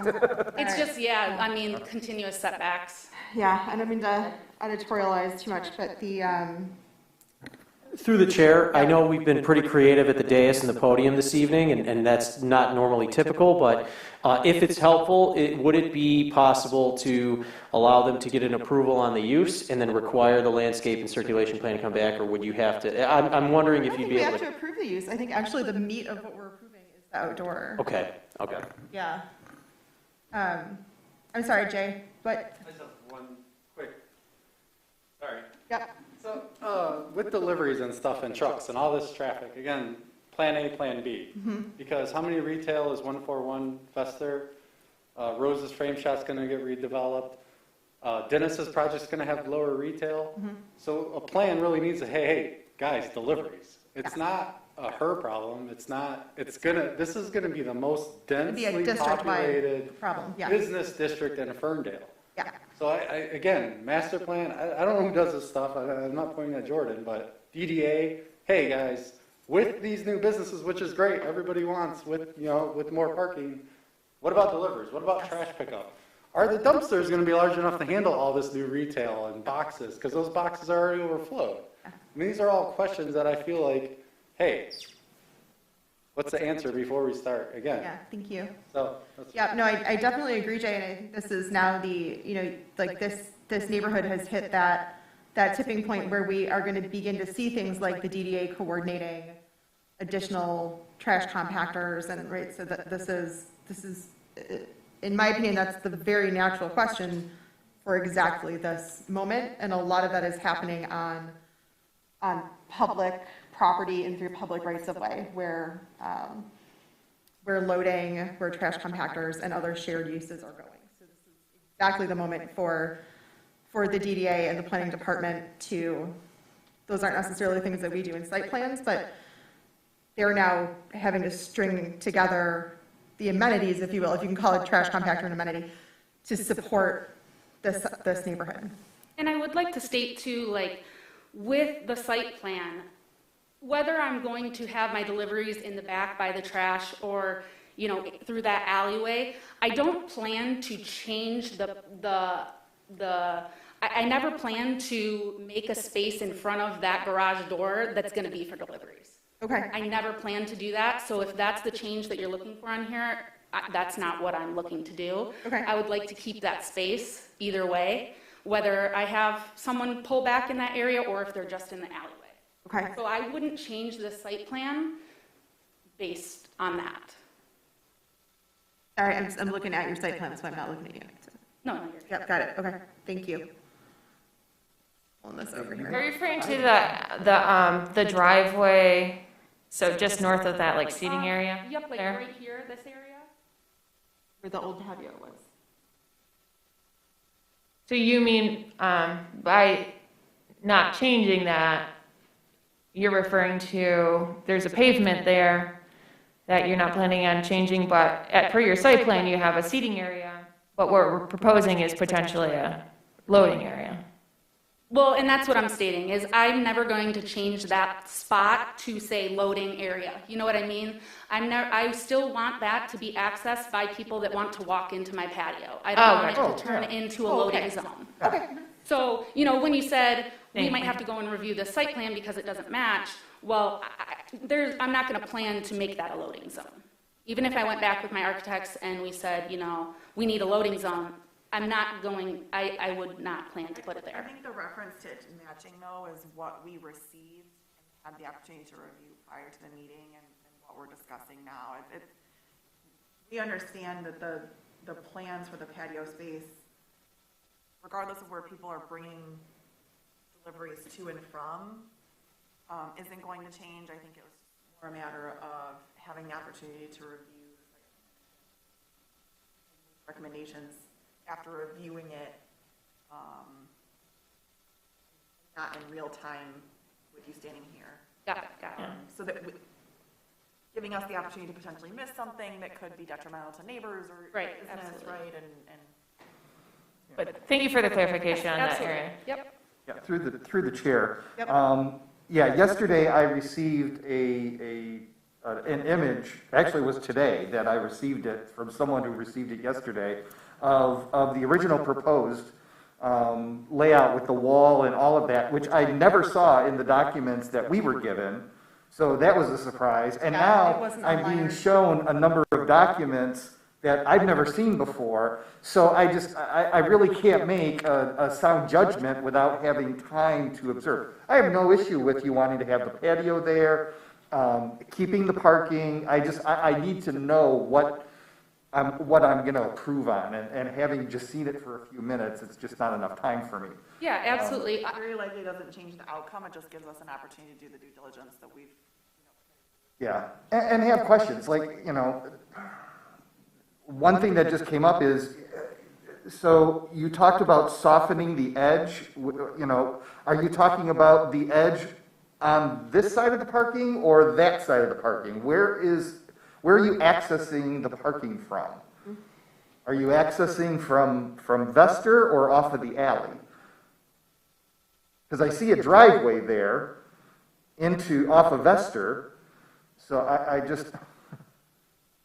So to speak on that. That driveway that's on Vesta right now, that's an existing drive aisle, and it has parking bumpers there right now, in which we're willing to remove per the review. Okay. But that parking right there on the alley is existing right now, so those would be accessible through that alley. Okay, so you're not gonna move those spaces, you're not No. changing those in any way? Nope. You're gonna put the greenery on the east side Correct. of the parking? Correct, yep. Um, So all we're doing to this site, again, is milling it, restriping the existing that's there, and adding some landscaping with Okay. the patio. Now, you're talking about the parking, what about the other space? Are you just gonna have that as asphalt, Yeah, so it's gonna be, it's just gonna be repaved like asphalt, and, some of the tables in the nightlife seating area is gonna kind of like flow into that space. Okay.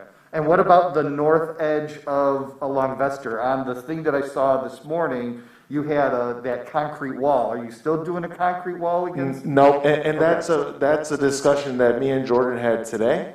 Okay. And that was relative to putting the landscape hedging. It was originally proposed per another review, but we clarified that today Okay. within, like an hour or two of the actual meeting today.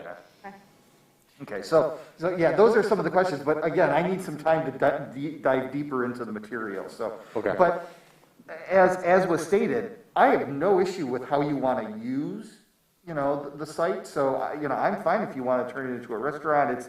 It's just some of these details of what, how everything is gonna operate on the outside here is my only concern. I think it's a great project. Kudos to you. Thank you. Jordan, keeping in mind, that there have been, delays on the city side with no blame, but, because we've lost staff and things, is there, I know we weren't planning on meeting together again as a commission until the 16th. Is there time to meet on this item on the 2nd? As I'm just trying to think of, to keep something moving for an applicant who's been waiting, could we hold our first meeting of the month time, which is February 2nd, on this item, provided we've got commissioners available? And then on the 16th, obviously you've got things stacking up for the agenda. But is that realistic, or is that not, in terms of getting this piece of the site plan wrapped? I'm just trying to think of a solution to Sure, I'm absolutely willing to push it. To be fair. Allow me to take the week to talk to the team and make sure we could staff the meeting and I think we could do public notices, and it would be helpful if perhaps just getting a straw poll of quorum availability. I could send that email, or if that's something that we know that we could have quorum for, out of respect for the applicant. And again, I just want to say too, as far as like trying to respond to the ordinance, we didn't realize it would lead to sort of these huge material changes to the site plan. They're cool changes. Well, indeed, and ultimately it'll be better. And I think I could say for the staff, like we sort of look at this as a full-throated recommendation of your plan. And so if the worst case scenario was we had to come back on the 16th, that would be with a very strong recommendation from us. And, obviously we can't speak for the commission, but we'll work with you on all those technical pieces. But I'm willing to push and see if we can staff second. And I will have an answer on that this week. For commissioners who are here, again, I'm just trying to think of a compromise. Is there availability of the commissioners who are here tonight on the 2nd? I actually never took it off my schedule, so I actually had a plan. I didn't either. Yeah. At this point, you've got availability on the 2nd? Okay, so you've got at least a straw poll of the 6 of us. So that we do have a quorum, and we could basically have this be the only item on that queue. That would be my suggestion. Okay. Again, just trying to, kind of meet the applicant halfway, because I know we haven't moved as fast as we typically do. For sure. I will say 99% chance we could staff that meeting, but I will follow up with the team tomorrow, and we'll have an answer out. We'll follow up with the applicant before COB tomorrow. And then the latest would be the regularly 16th. scheduled meeting on the That's right, 16th. and this would be top of the list. We will try for the 2nd. Typically, we meet twice a month. We've had a couple of significant staff departures, so we dialed it back for this winter, springtime to one meeting a month, but that has negatively impacted you guys over the last 2 months. So we'll see if we can get February 2 And so that you've got the time you need for the SBA? Okay, all right. Through the chair. Yep, because it sounds like, because I need 6 votes in order to pass something tonight, and it sounds like I've got at least 2 people who aren't comfortable with it, so I'd rather not vote something down, because that's not, we're not recommending, so I don't want to have that hanging over you for any banking needs or other approvals. So, okay. Commissioner Foster. Through the chair. Jordan, there was, I believe, a comment, like not finding right now, but I believe that there, through Safe Built's review, it was asked to make a determination on whether this meets the CBD parking exemption.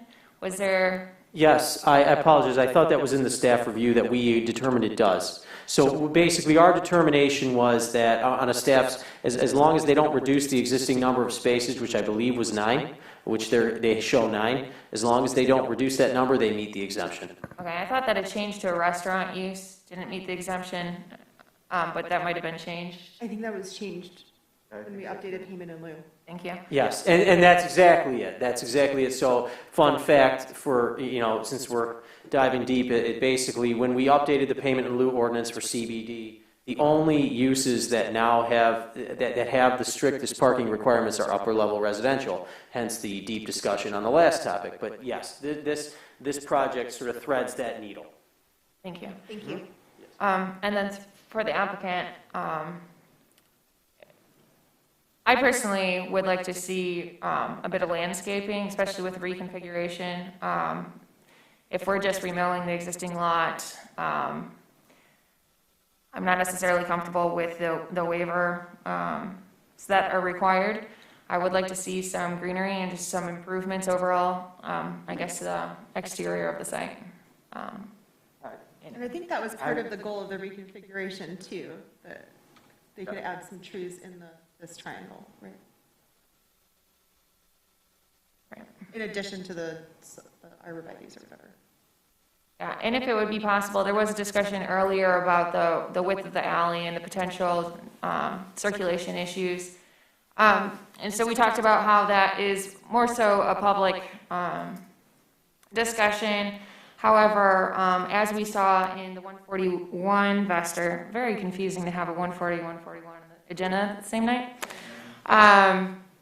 that they actually, instead of rather having a 0 setback, they provided additional width for a walkway along the alley to increase the circulation of the alley there. So that is a potential modification if there were the room to have a pedestrian refuge. That's kind of weird. Yeah, to increase the alley width that way. That could be at grade, even potentially to allow for better circulation on the site. And sorry, not looking at you, I'm looking at the site plan, but sorry. We've got screens in front of us. That's and then just, I agree that I think the unloading and loading would be the purpose of the alley, which is why we have the alley. So I would agree that I wouldn't necessarily want to put that on site. I think your site is meant to be for, the use of the public. We have the public alleyways, but I don't disagree with comments that were said that we need to make sure that it's looked at coherently within the district. I did have a question that was sort of brought up by a resident about how many people the new restaurant would be potentially serving. Do you have a fire rating? I forget what the technical term is, like a capacity. Our estimate is about 150, I believe. And just in terms of, we were having the conversation about parking, and I thought it was really interesting to have our joint meeting today, and I thought of how much fun it would be to talk about parks rather than parking at meetings. But parking can be exciting. Anything else on this item? It looks like we're going to try and bring it back for the first meeting of February. Yeah, I just have one other thing, and it bounces off of Commissioner Foster, and that is in regards to rainwater mitigation. And yeah, if you're going to redo that parking lot, I'd really love to see you do it in a way that can keep any rainwater that's coming onto the lot into flower beds, bush beds, whatever, as opposed to directing it into the storm sewers. If there's any way to do that, I'd really, really like to see that.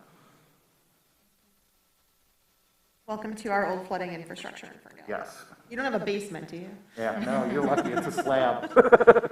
All right. Thank you very much. Thank you to the applicant. Thank you to our city staff for putting together a very solid alternate and helping us think through the dynamics of this really rapidly evolving district. So, Mayor Baker, if I may make one final comment. So we did discuss that as we're maintaining the number of parking spaces, that there is no need for a parking waiver. Personally, I would be willing to make a parking waiver with some better site design that incorporated more green space and potentially some more pedestrian kind of friendly, or I don't know, it's 10:15, I'm not making the most sense, but I agree. that, just general improvements to the exterior area. If they need to be made at the expense of 1 or 2 parking spaces, that would be something that I would be willing to look at. Thank you. Any other comments on this item? We'll move on. Yeah, sorry. All right. Thank you. I just wanted to say thank you for your time. Appreciate you guys. Thank you, Dana. Really great to see you back. Thank you so much. Okay, we'll move on. Nothing under old business or discussion at this time? Do we need to move to a table, the site plan? I don't think so. We didn't take a motion. We just took no action, which should be fine, Okay. City Clerk. Or do you want us to officially table? Thank you. All right, thank you. So we'll move on to our administrative items and our new city planner who's already hard at work helping revise site plans. Welcome to Kyle Bryce. And make sure we give you some time to introduce yourself, and then we can introduce ourselves as well. We're missing 2 people tonight, but you can at least get to know each other real quick. Okay, thank you for the introduction. I'm really excited to be here. I am just very impressed with everything I've seen tonight. I mean, quite honestly, you all have blown me away with all your technical expertise and your problem solving. I mean, that was a real workout for 141. And I don't know, I'm very impressed, and based on what I saw tonight, I'm really looking forward to working with all of you. Wonderful. Thanks, Kyle. When did you join? Was it just this week or a week or 2 ago? This is my 3rd week, so I started on January 3rd. Awesome. I thought you were going to say 3rd day, and I was going to. Wonderful. And where did you come to us from? So I was at Southfield for a few years before this. Wonderful. Did you work with Fred Zorn at Southfield? I did work with Fred Yeah, Zorn. former Ferndale resident. Love it. Yay. Fantastic. So we met on Zoom briefly and informally. So I'm Kate. I've been on the Planning Commission a really long time. I think we're coming up on 13 or 15 years. And was on the City Council when I joined the Planning Commission and then stayed on the commission. So my educational background is in urban planning, and my work currently is in affordable housing development. So, Commissioner Azar, I'm going to kick it to you. Welcome. Oh, there's many meetings like this. It's great to have you. I've been on longer than you, so I've hung on for a long time. And it's a dynamic group. I learn every meeting, so going on 29-year Ferndale resident. I'm an architect and project manager, currently working with a design firm, both engineering and architecture. And thank you. Great experience. Mr. Bracy? Hi, I'm Deb. All the things she said. Ferndale resident for 20 years this year. Planning Commission, I am appropriately seated because I'm the second longest, I think, here. Yeah. Architect by training, owner's rep, project manager by day. And yeah, welcome. It'll be exciting to have you on board and get your feedback. Michelle Foster. I moved to Ferndale about 13 years ago. I've been on the commission just a few years. For the past 3.5 years, I've worked in affordable housing finance. 8 years prior to that, I was community planner for the city of Ferndale. I was also the consultant for the city of Ferndale. Worked in regional and community planning. Yeah, welcome. Thank you. Mr. Husky? Hi, Brittany Hoskew-Kramer. I work with the Michigan Economic Development Corporation in their community development department, representing the city of Detroit. And so the Rebuild Ready Communities program, all of our real estate financing tools, the Michigan Main Street program are some of the tools that I work to deploy in the city of Detroit. I don't often intersect with Ferndale much, but yeah, I know a guy. So I work where I live in Ferndale. I've lived here for about 5 years with my daughter, and yeah. Councilmember? Greg Polika. I have lived in Ferndale for 20 years this year. I am on my 9th year on council, and this is my 3rd year on planning commission. And I totally rely on these incredibly intelligent people to not make me look as dumb as I am. You always have the best questions. Thank you. And I love it. This is one of the best commissions to really work with. It's the hardest work, but it's the most rewarding. It really, really is. So, welcome, new Justin. Our two commissioners who are absent, we've got one vacancy, and then Commissioner Justin Hagfors, who's absent this evening, works with SMART. So you may have worked with him in Southfield. He has great input and questions around sort of public space access and amenities. Really interesting conversations with him about like 9-mile bus stops for the development at Shepherd House, for example.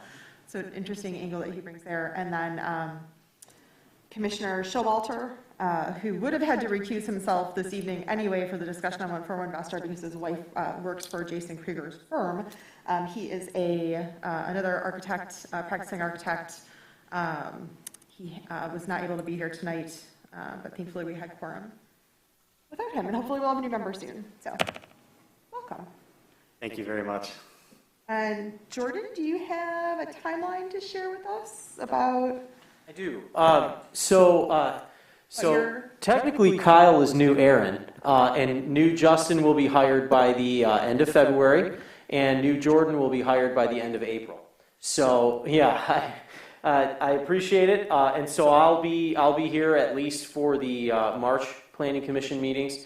And I'm anticipating a guest appearance at the April 11th City Council meeting because I'm assuming some of this stuff may come to a head, and so I'll be there for that. But my first official day at the City of Dearborn will be April 11th. So I don't want to take up any more time this evening. I'll say more words before the end there, but this truly has been it's the best commission out there, and I think certainly in the 8-mile corridor I can attest to that. No disrespect to Fred, Shelley, and Terry, but I think Ferndale's got something going on. So I just appreciate all of you kind of in your stamina. So We did scare away city staff apparently. All at the same time. Yeah, I'm not on speaking terms with Justin, until, except for, business stuff, but. Because he broke your heart. Wait, Jordan or Justin? Jordan, I'm sorry. Justin and I have both. Again, the whole Jordan-Justin thing, we better not get another J person. We'll both be ordering locally some fake mustaches, and we may show up at meetings from time to time to offer opinions. Well, it turns out there's a vacancy. This is what I hear. I really want Justin to join, but I feel like it's too early to pressure him. Oh, I was pressuring him before he left. Speaking of next meeting, and when I say next meeting, at this point, I'm thinking of our next regularly scheduled meeting, so the 16th. Yes. We would be potentially doing elections, so think about chair and vice chair. I am very happy to vacate the middle seat. I will be nominating Michelle to take the middle seat, but that doesn't mean that other people can't throw their hats in the ring for chair, vice chair, and then liaison to the zoning Who's our current liaison on the zoning board? Me, and You. please Okay. consider BZA. So I guess my question, when you say regularly scheduled meeting, I guess I didn't realize that we had reduced down. I think that was Jordan's request for the first couple months of the year, was that we go to once a month Yes. in the second meeting of the month? Yes, indeed, and what we would like to do is before my departure, we'd like to reconvene and sort of get with the Planning Commission, and I know specifically Chair Baker, Commissioners Foster, and Husky were working on rules of procedure and the queue and managing that. We'd like to sort of iron something out for the new staff team to work with you on, and if so desired, be able to return to two at a position of full strength. Or perhaps stay at one. I appreciate the staffing concerns, and if it's driven by a staffing shortage, then I certainly respect, the abilities of the staff and but I feel like since the conversation stemmed from trying to shorten the meetings, I'm not sure that having once a month is counterproductive. But Totally agree. It's entirely staff driven. great. I'm not great. I'm sorry to hear that, but that makes me feel better. Yeah. Yes. So the date of our next meeting, we did confirm, is we definitely have a meeting on February 16th. Based on this last conversation, we'll see if we perhaps have one agenda item on February 2nd. I will confirm by COB tomorrow. Thank you. And then the third Wednesday is through spring, so through April. Yes. I would envision, I would suggest we prioritize kind of clarifying rules of procedure in March or April and having two meetings come back in May. All right. So a good plan for the moment. And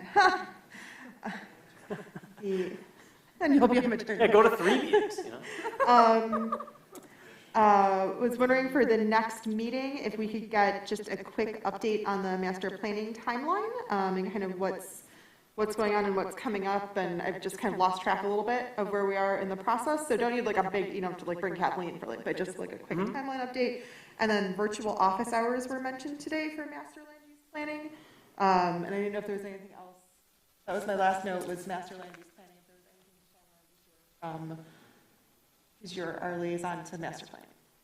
Is that it for admin? That's the end of my commission items. Oh, yeah, so. Sorry, they kind of bled together. Anything else for you? I have one.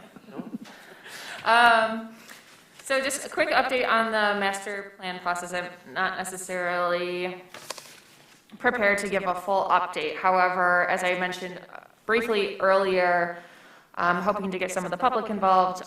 There is currently some boards in our hallway here in the lower level of the city hall to provide public feedback. We also have online boards that are still open.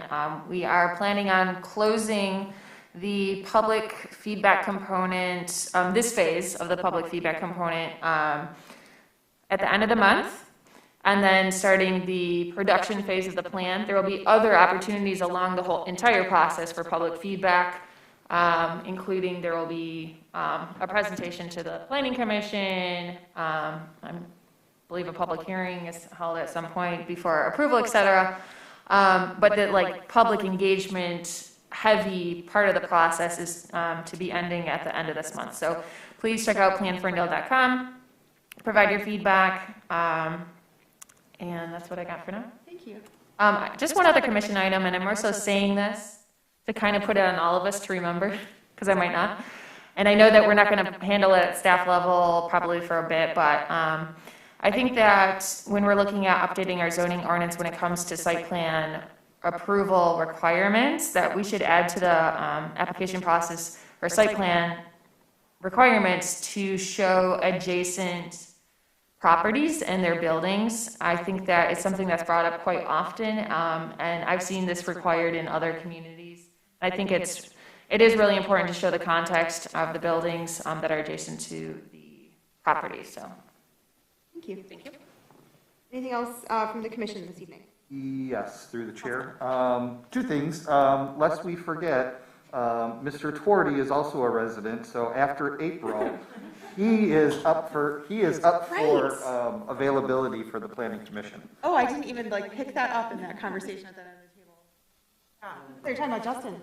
Which I think is like maybe piggybacks on my only item. So understanding that we have significant staffing changes and leadership change, and then we've had to cancel a handful of meetings due to COVID, quorum challenges. I will likely be taking a couple of months off in spring when it sounds like a lot of other changes will be happening. And so I know we're always working to fill that remaining spot, but maybe now more than ever, maybe. Yeah. When do you anticipate your leave will be? May or So April? I'm due June 6th, but I was 2 months early with my last child. Okay. Wow. It could be anytime. Got it. Okay, thank you. I did have one other item. Oh, sure. Council has approved a citizen advisory task force for our facilities. We did a facilities assessment last year and discovered that we have $7.5 million in upgrades that we need to perform in the next couple of years to keep our buildings intact. But the conversation really goes beyond that, is the usability, the feasibility of our buildings, the age. We have buildings that are 50 to 80 years old. Some of them require a lot of work. So we are looking for 7 to 9 residents. We'd prefer them to have specific background or experience, but everyone can apply. We'd like to have people with financial industry, real estate sales or development, custodial, construction management, public administration, custodial, architecture, engineering, facilities management, or economic development. There will be, that team will be meeting twice per month between March and August. Meetings are in the evenings, 2 hours, and again, the committee will decide what day and time best works for all the committee members. The minimum is about 30 hours for the whole project, with the potential to increase pending the task force's desires, and it will include some guided tours of the facilities so people have a better understanding of what we're looking at. But I encourage people to apply. We'd really like to get some really great people on the commission, and that's all I have. Thank you. Thank you. All right, anything else for commission items? With that, we will adjourn at 10:32. Thank you very much, everybody, and this was a late one.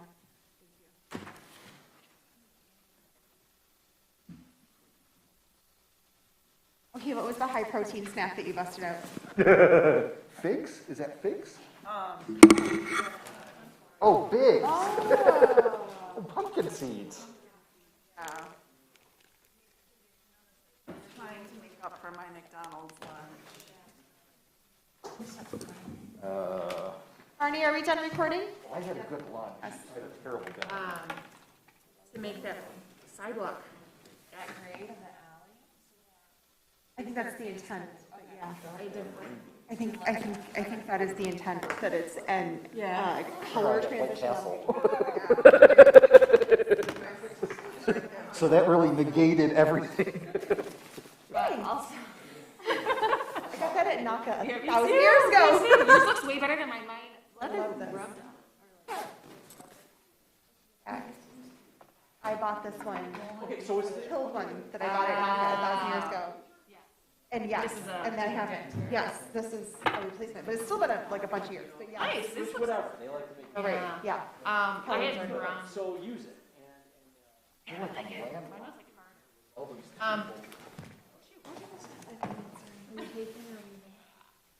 You'll think of it when you get to the car. Ooh-wee. Thank you, Marty. Thank you. I signed that election paperwork for Jordan. Oh, sorry? For his other Jordan. Oh, other Jordan. All right. I thought that was spam. I actually reached out to him on Teams. You just reminded me I have to sign that. Yeah. Yes. You guys are election inspectors. Thank you. Yeah, thanks. So, yeah. Send your W, make sure you do your W-9 DocuSign thing. I remember what I was gonna say. Yes. Is the email that was sent Cool. Yeah. You're in. I added those to the wrong one. Actually, Jordan caught that, but I think they were. I think I They were adopted actually them. really close. So what you need to I happen. adopted it. When I realized afterwards, I'm like, Because when he started introducing 5 minutes 140, from entering my car. it's too confusing to have one. Okay. I think these are It's, you know, it's not normally like. My first meeting is And so I think they fit 140. Yeah, no, I, Yeah. I was actually You both wondering, got it. why would we go from Mason? Oh, this one would be like, this one. Yeah, exactly. That's precisely. Like, oh, I'm just gonna ship it all. Because he's so accommodating. All I that's said why was put some. Put a couple of things in the development. That's answer is always just how it works. I can't believe when he's a What's he like for later? I was like, this is over. Oh no! Like we don't even know what this is. It's so like it's all. So we'll get it done. But yeah, like normally, my thing, and this is where I think.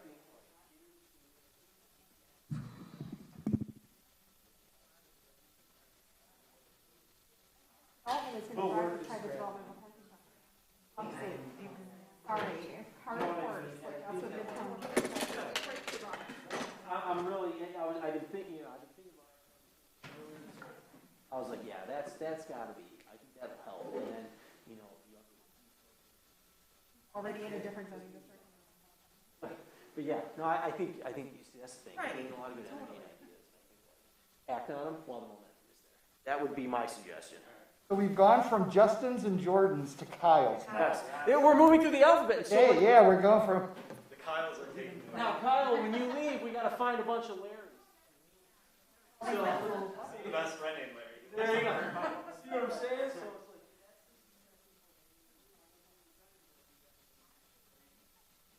it's like.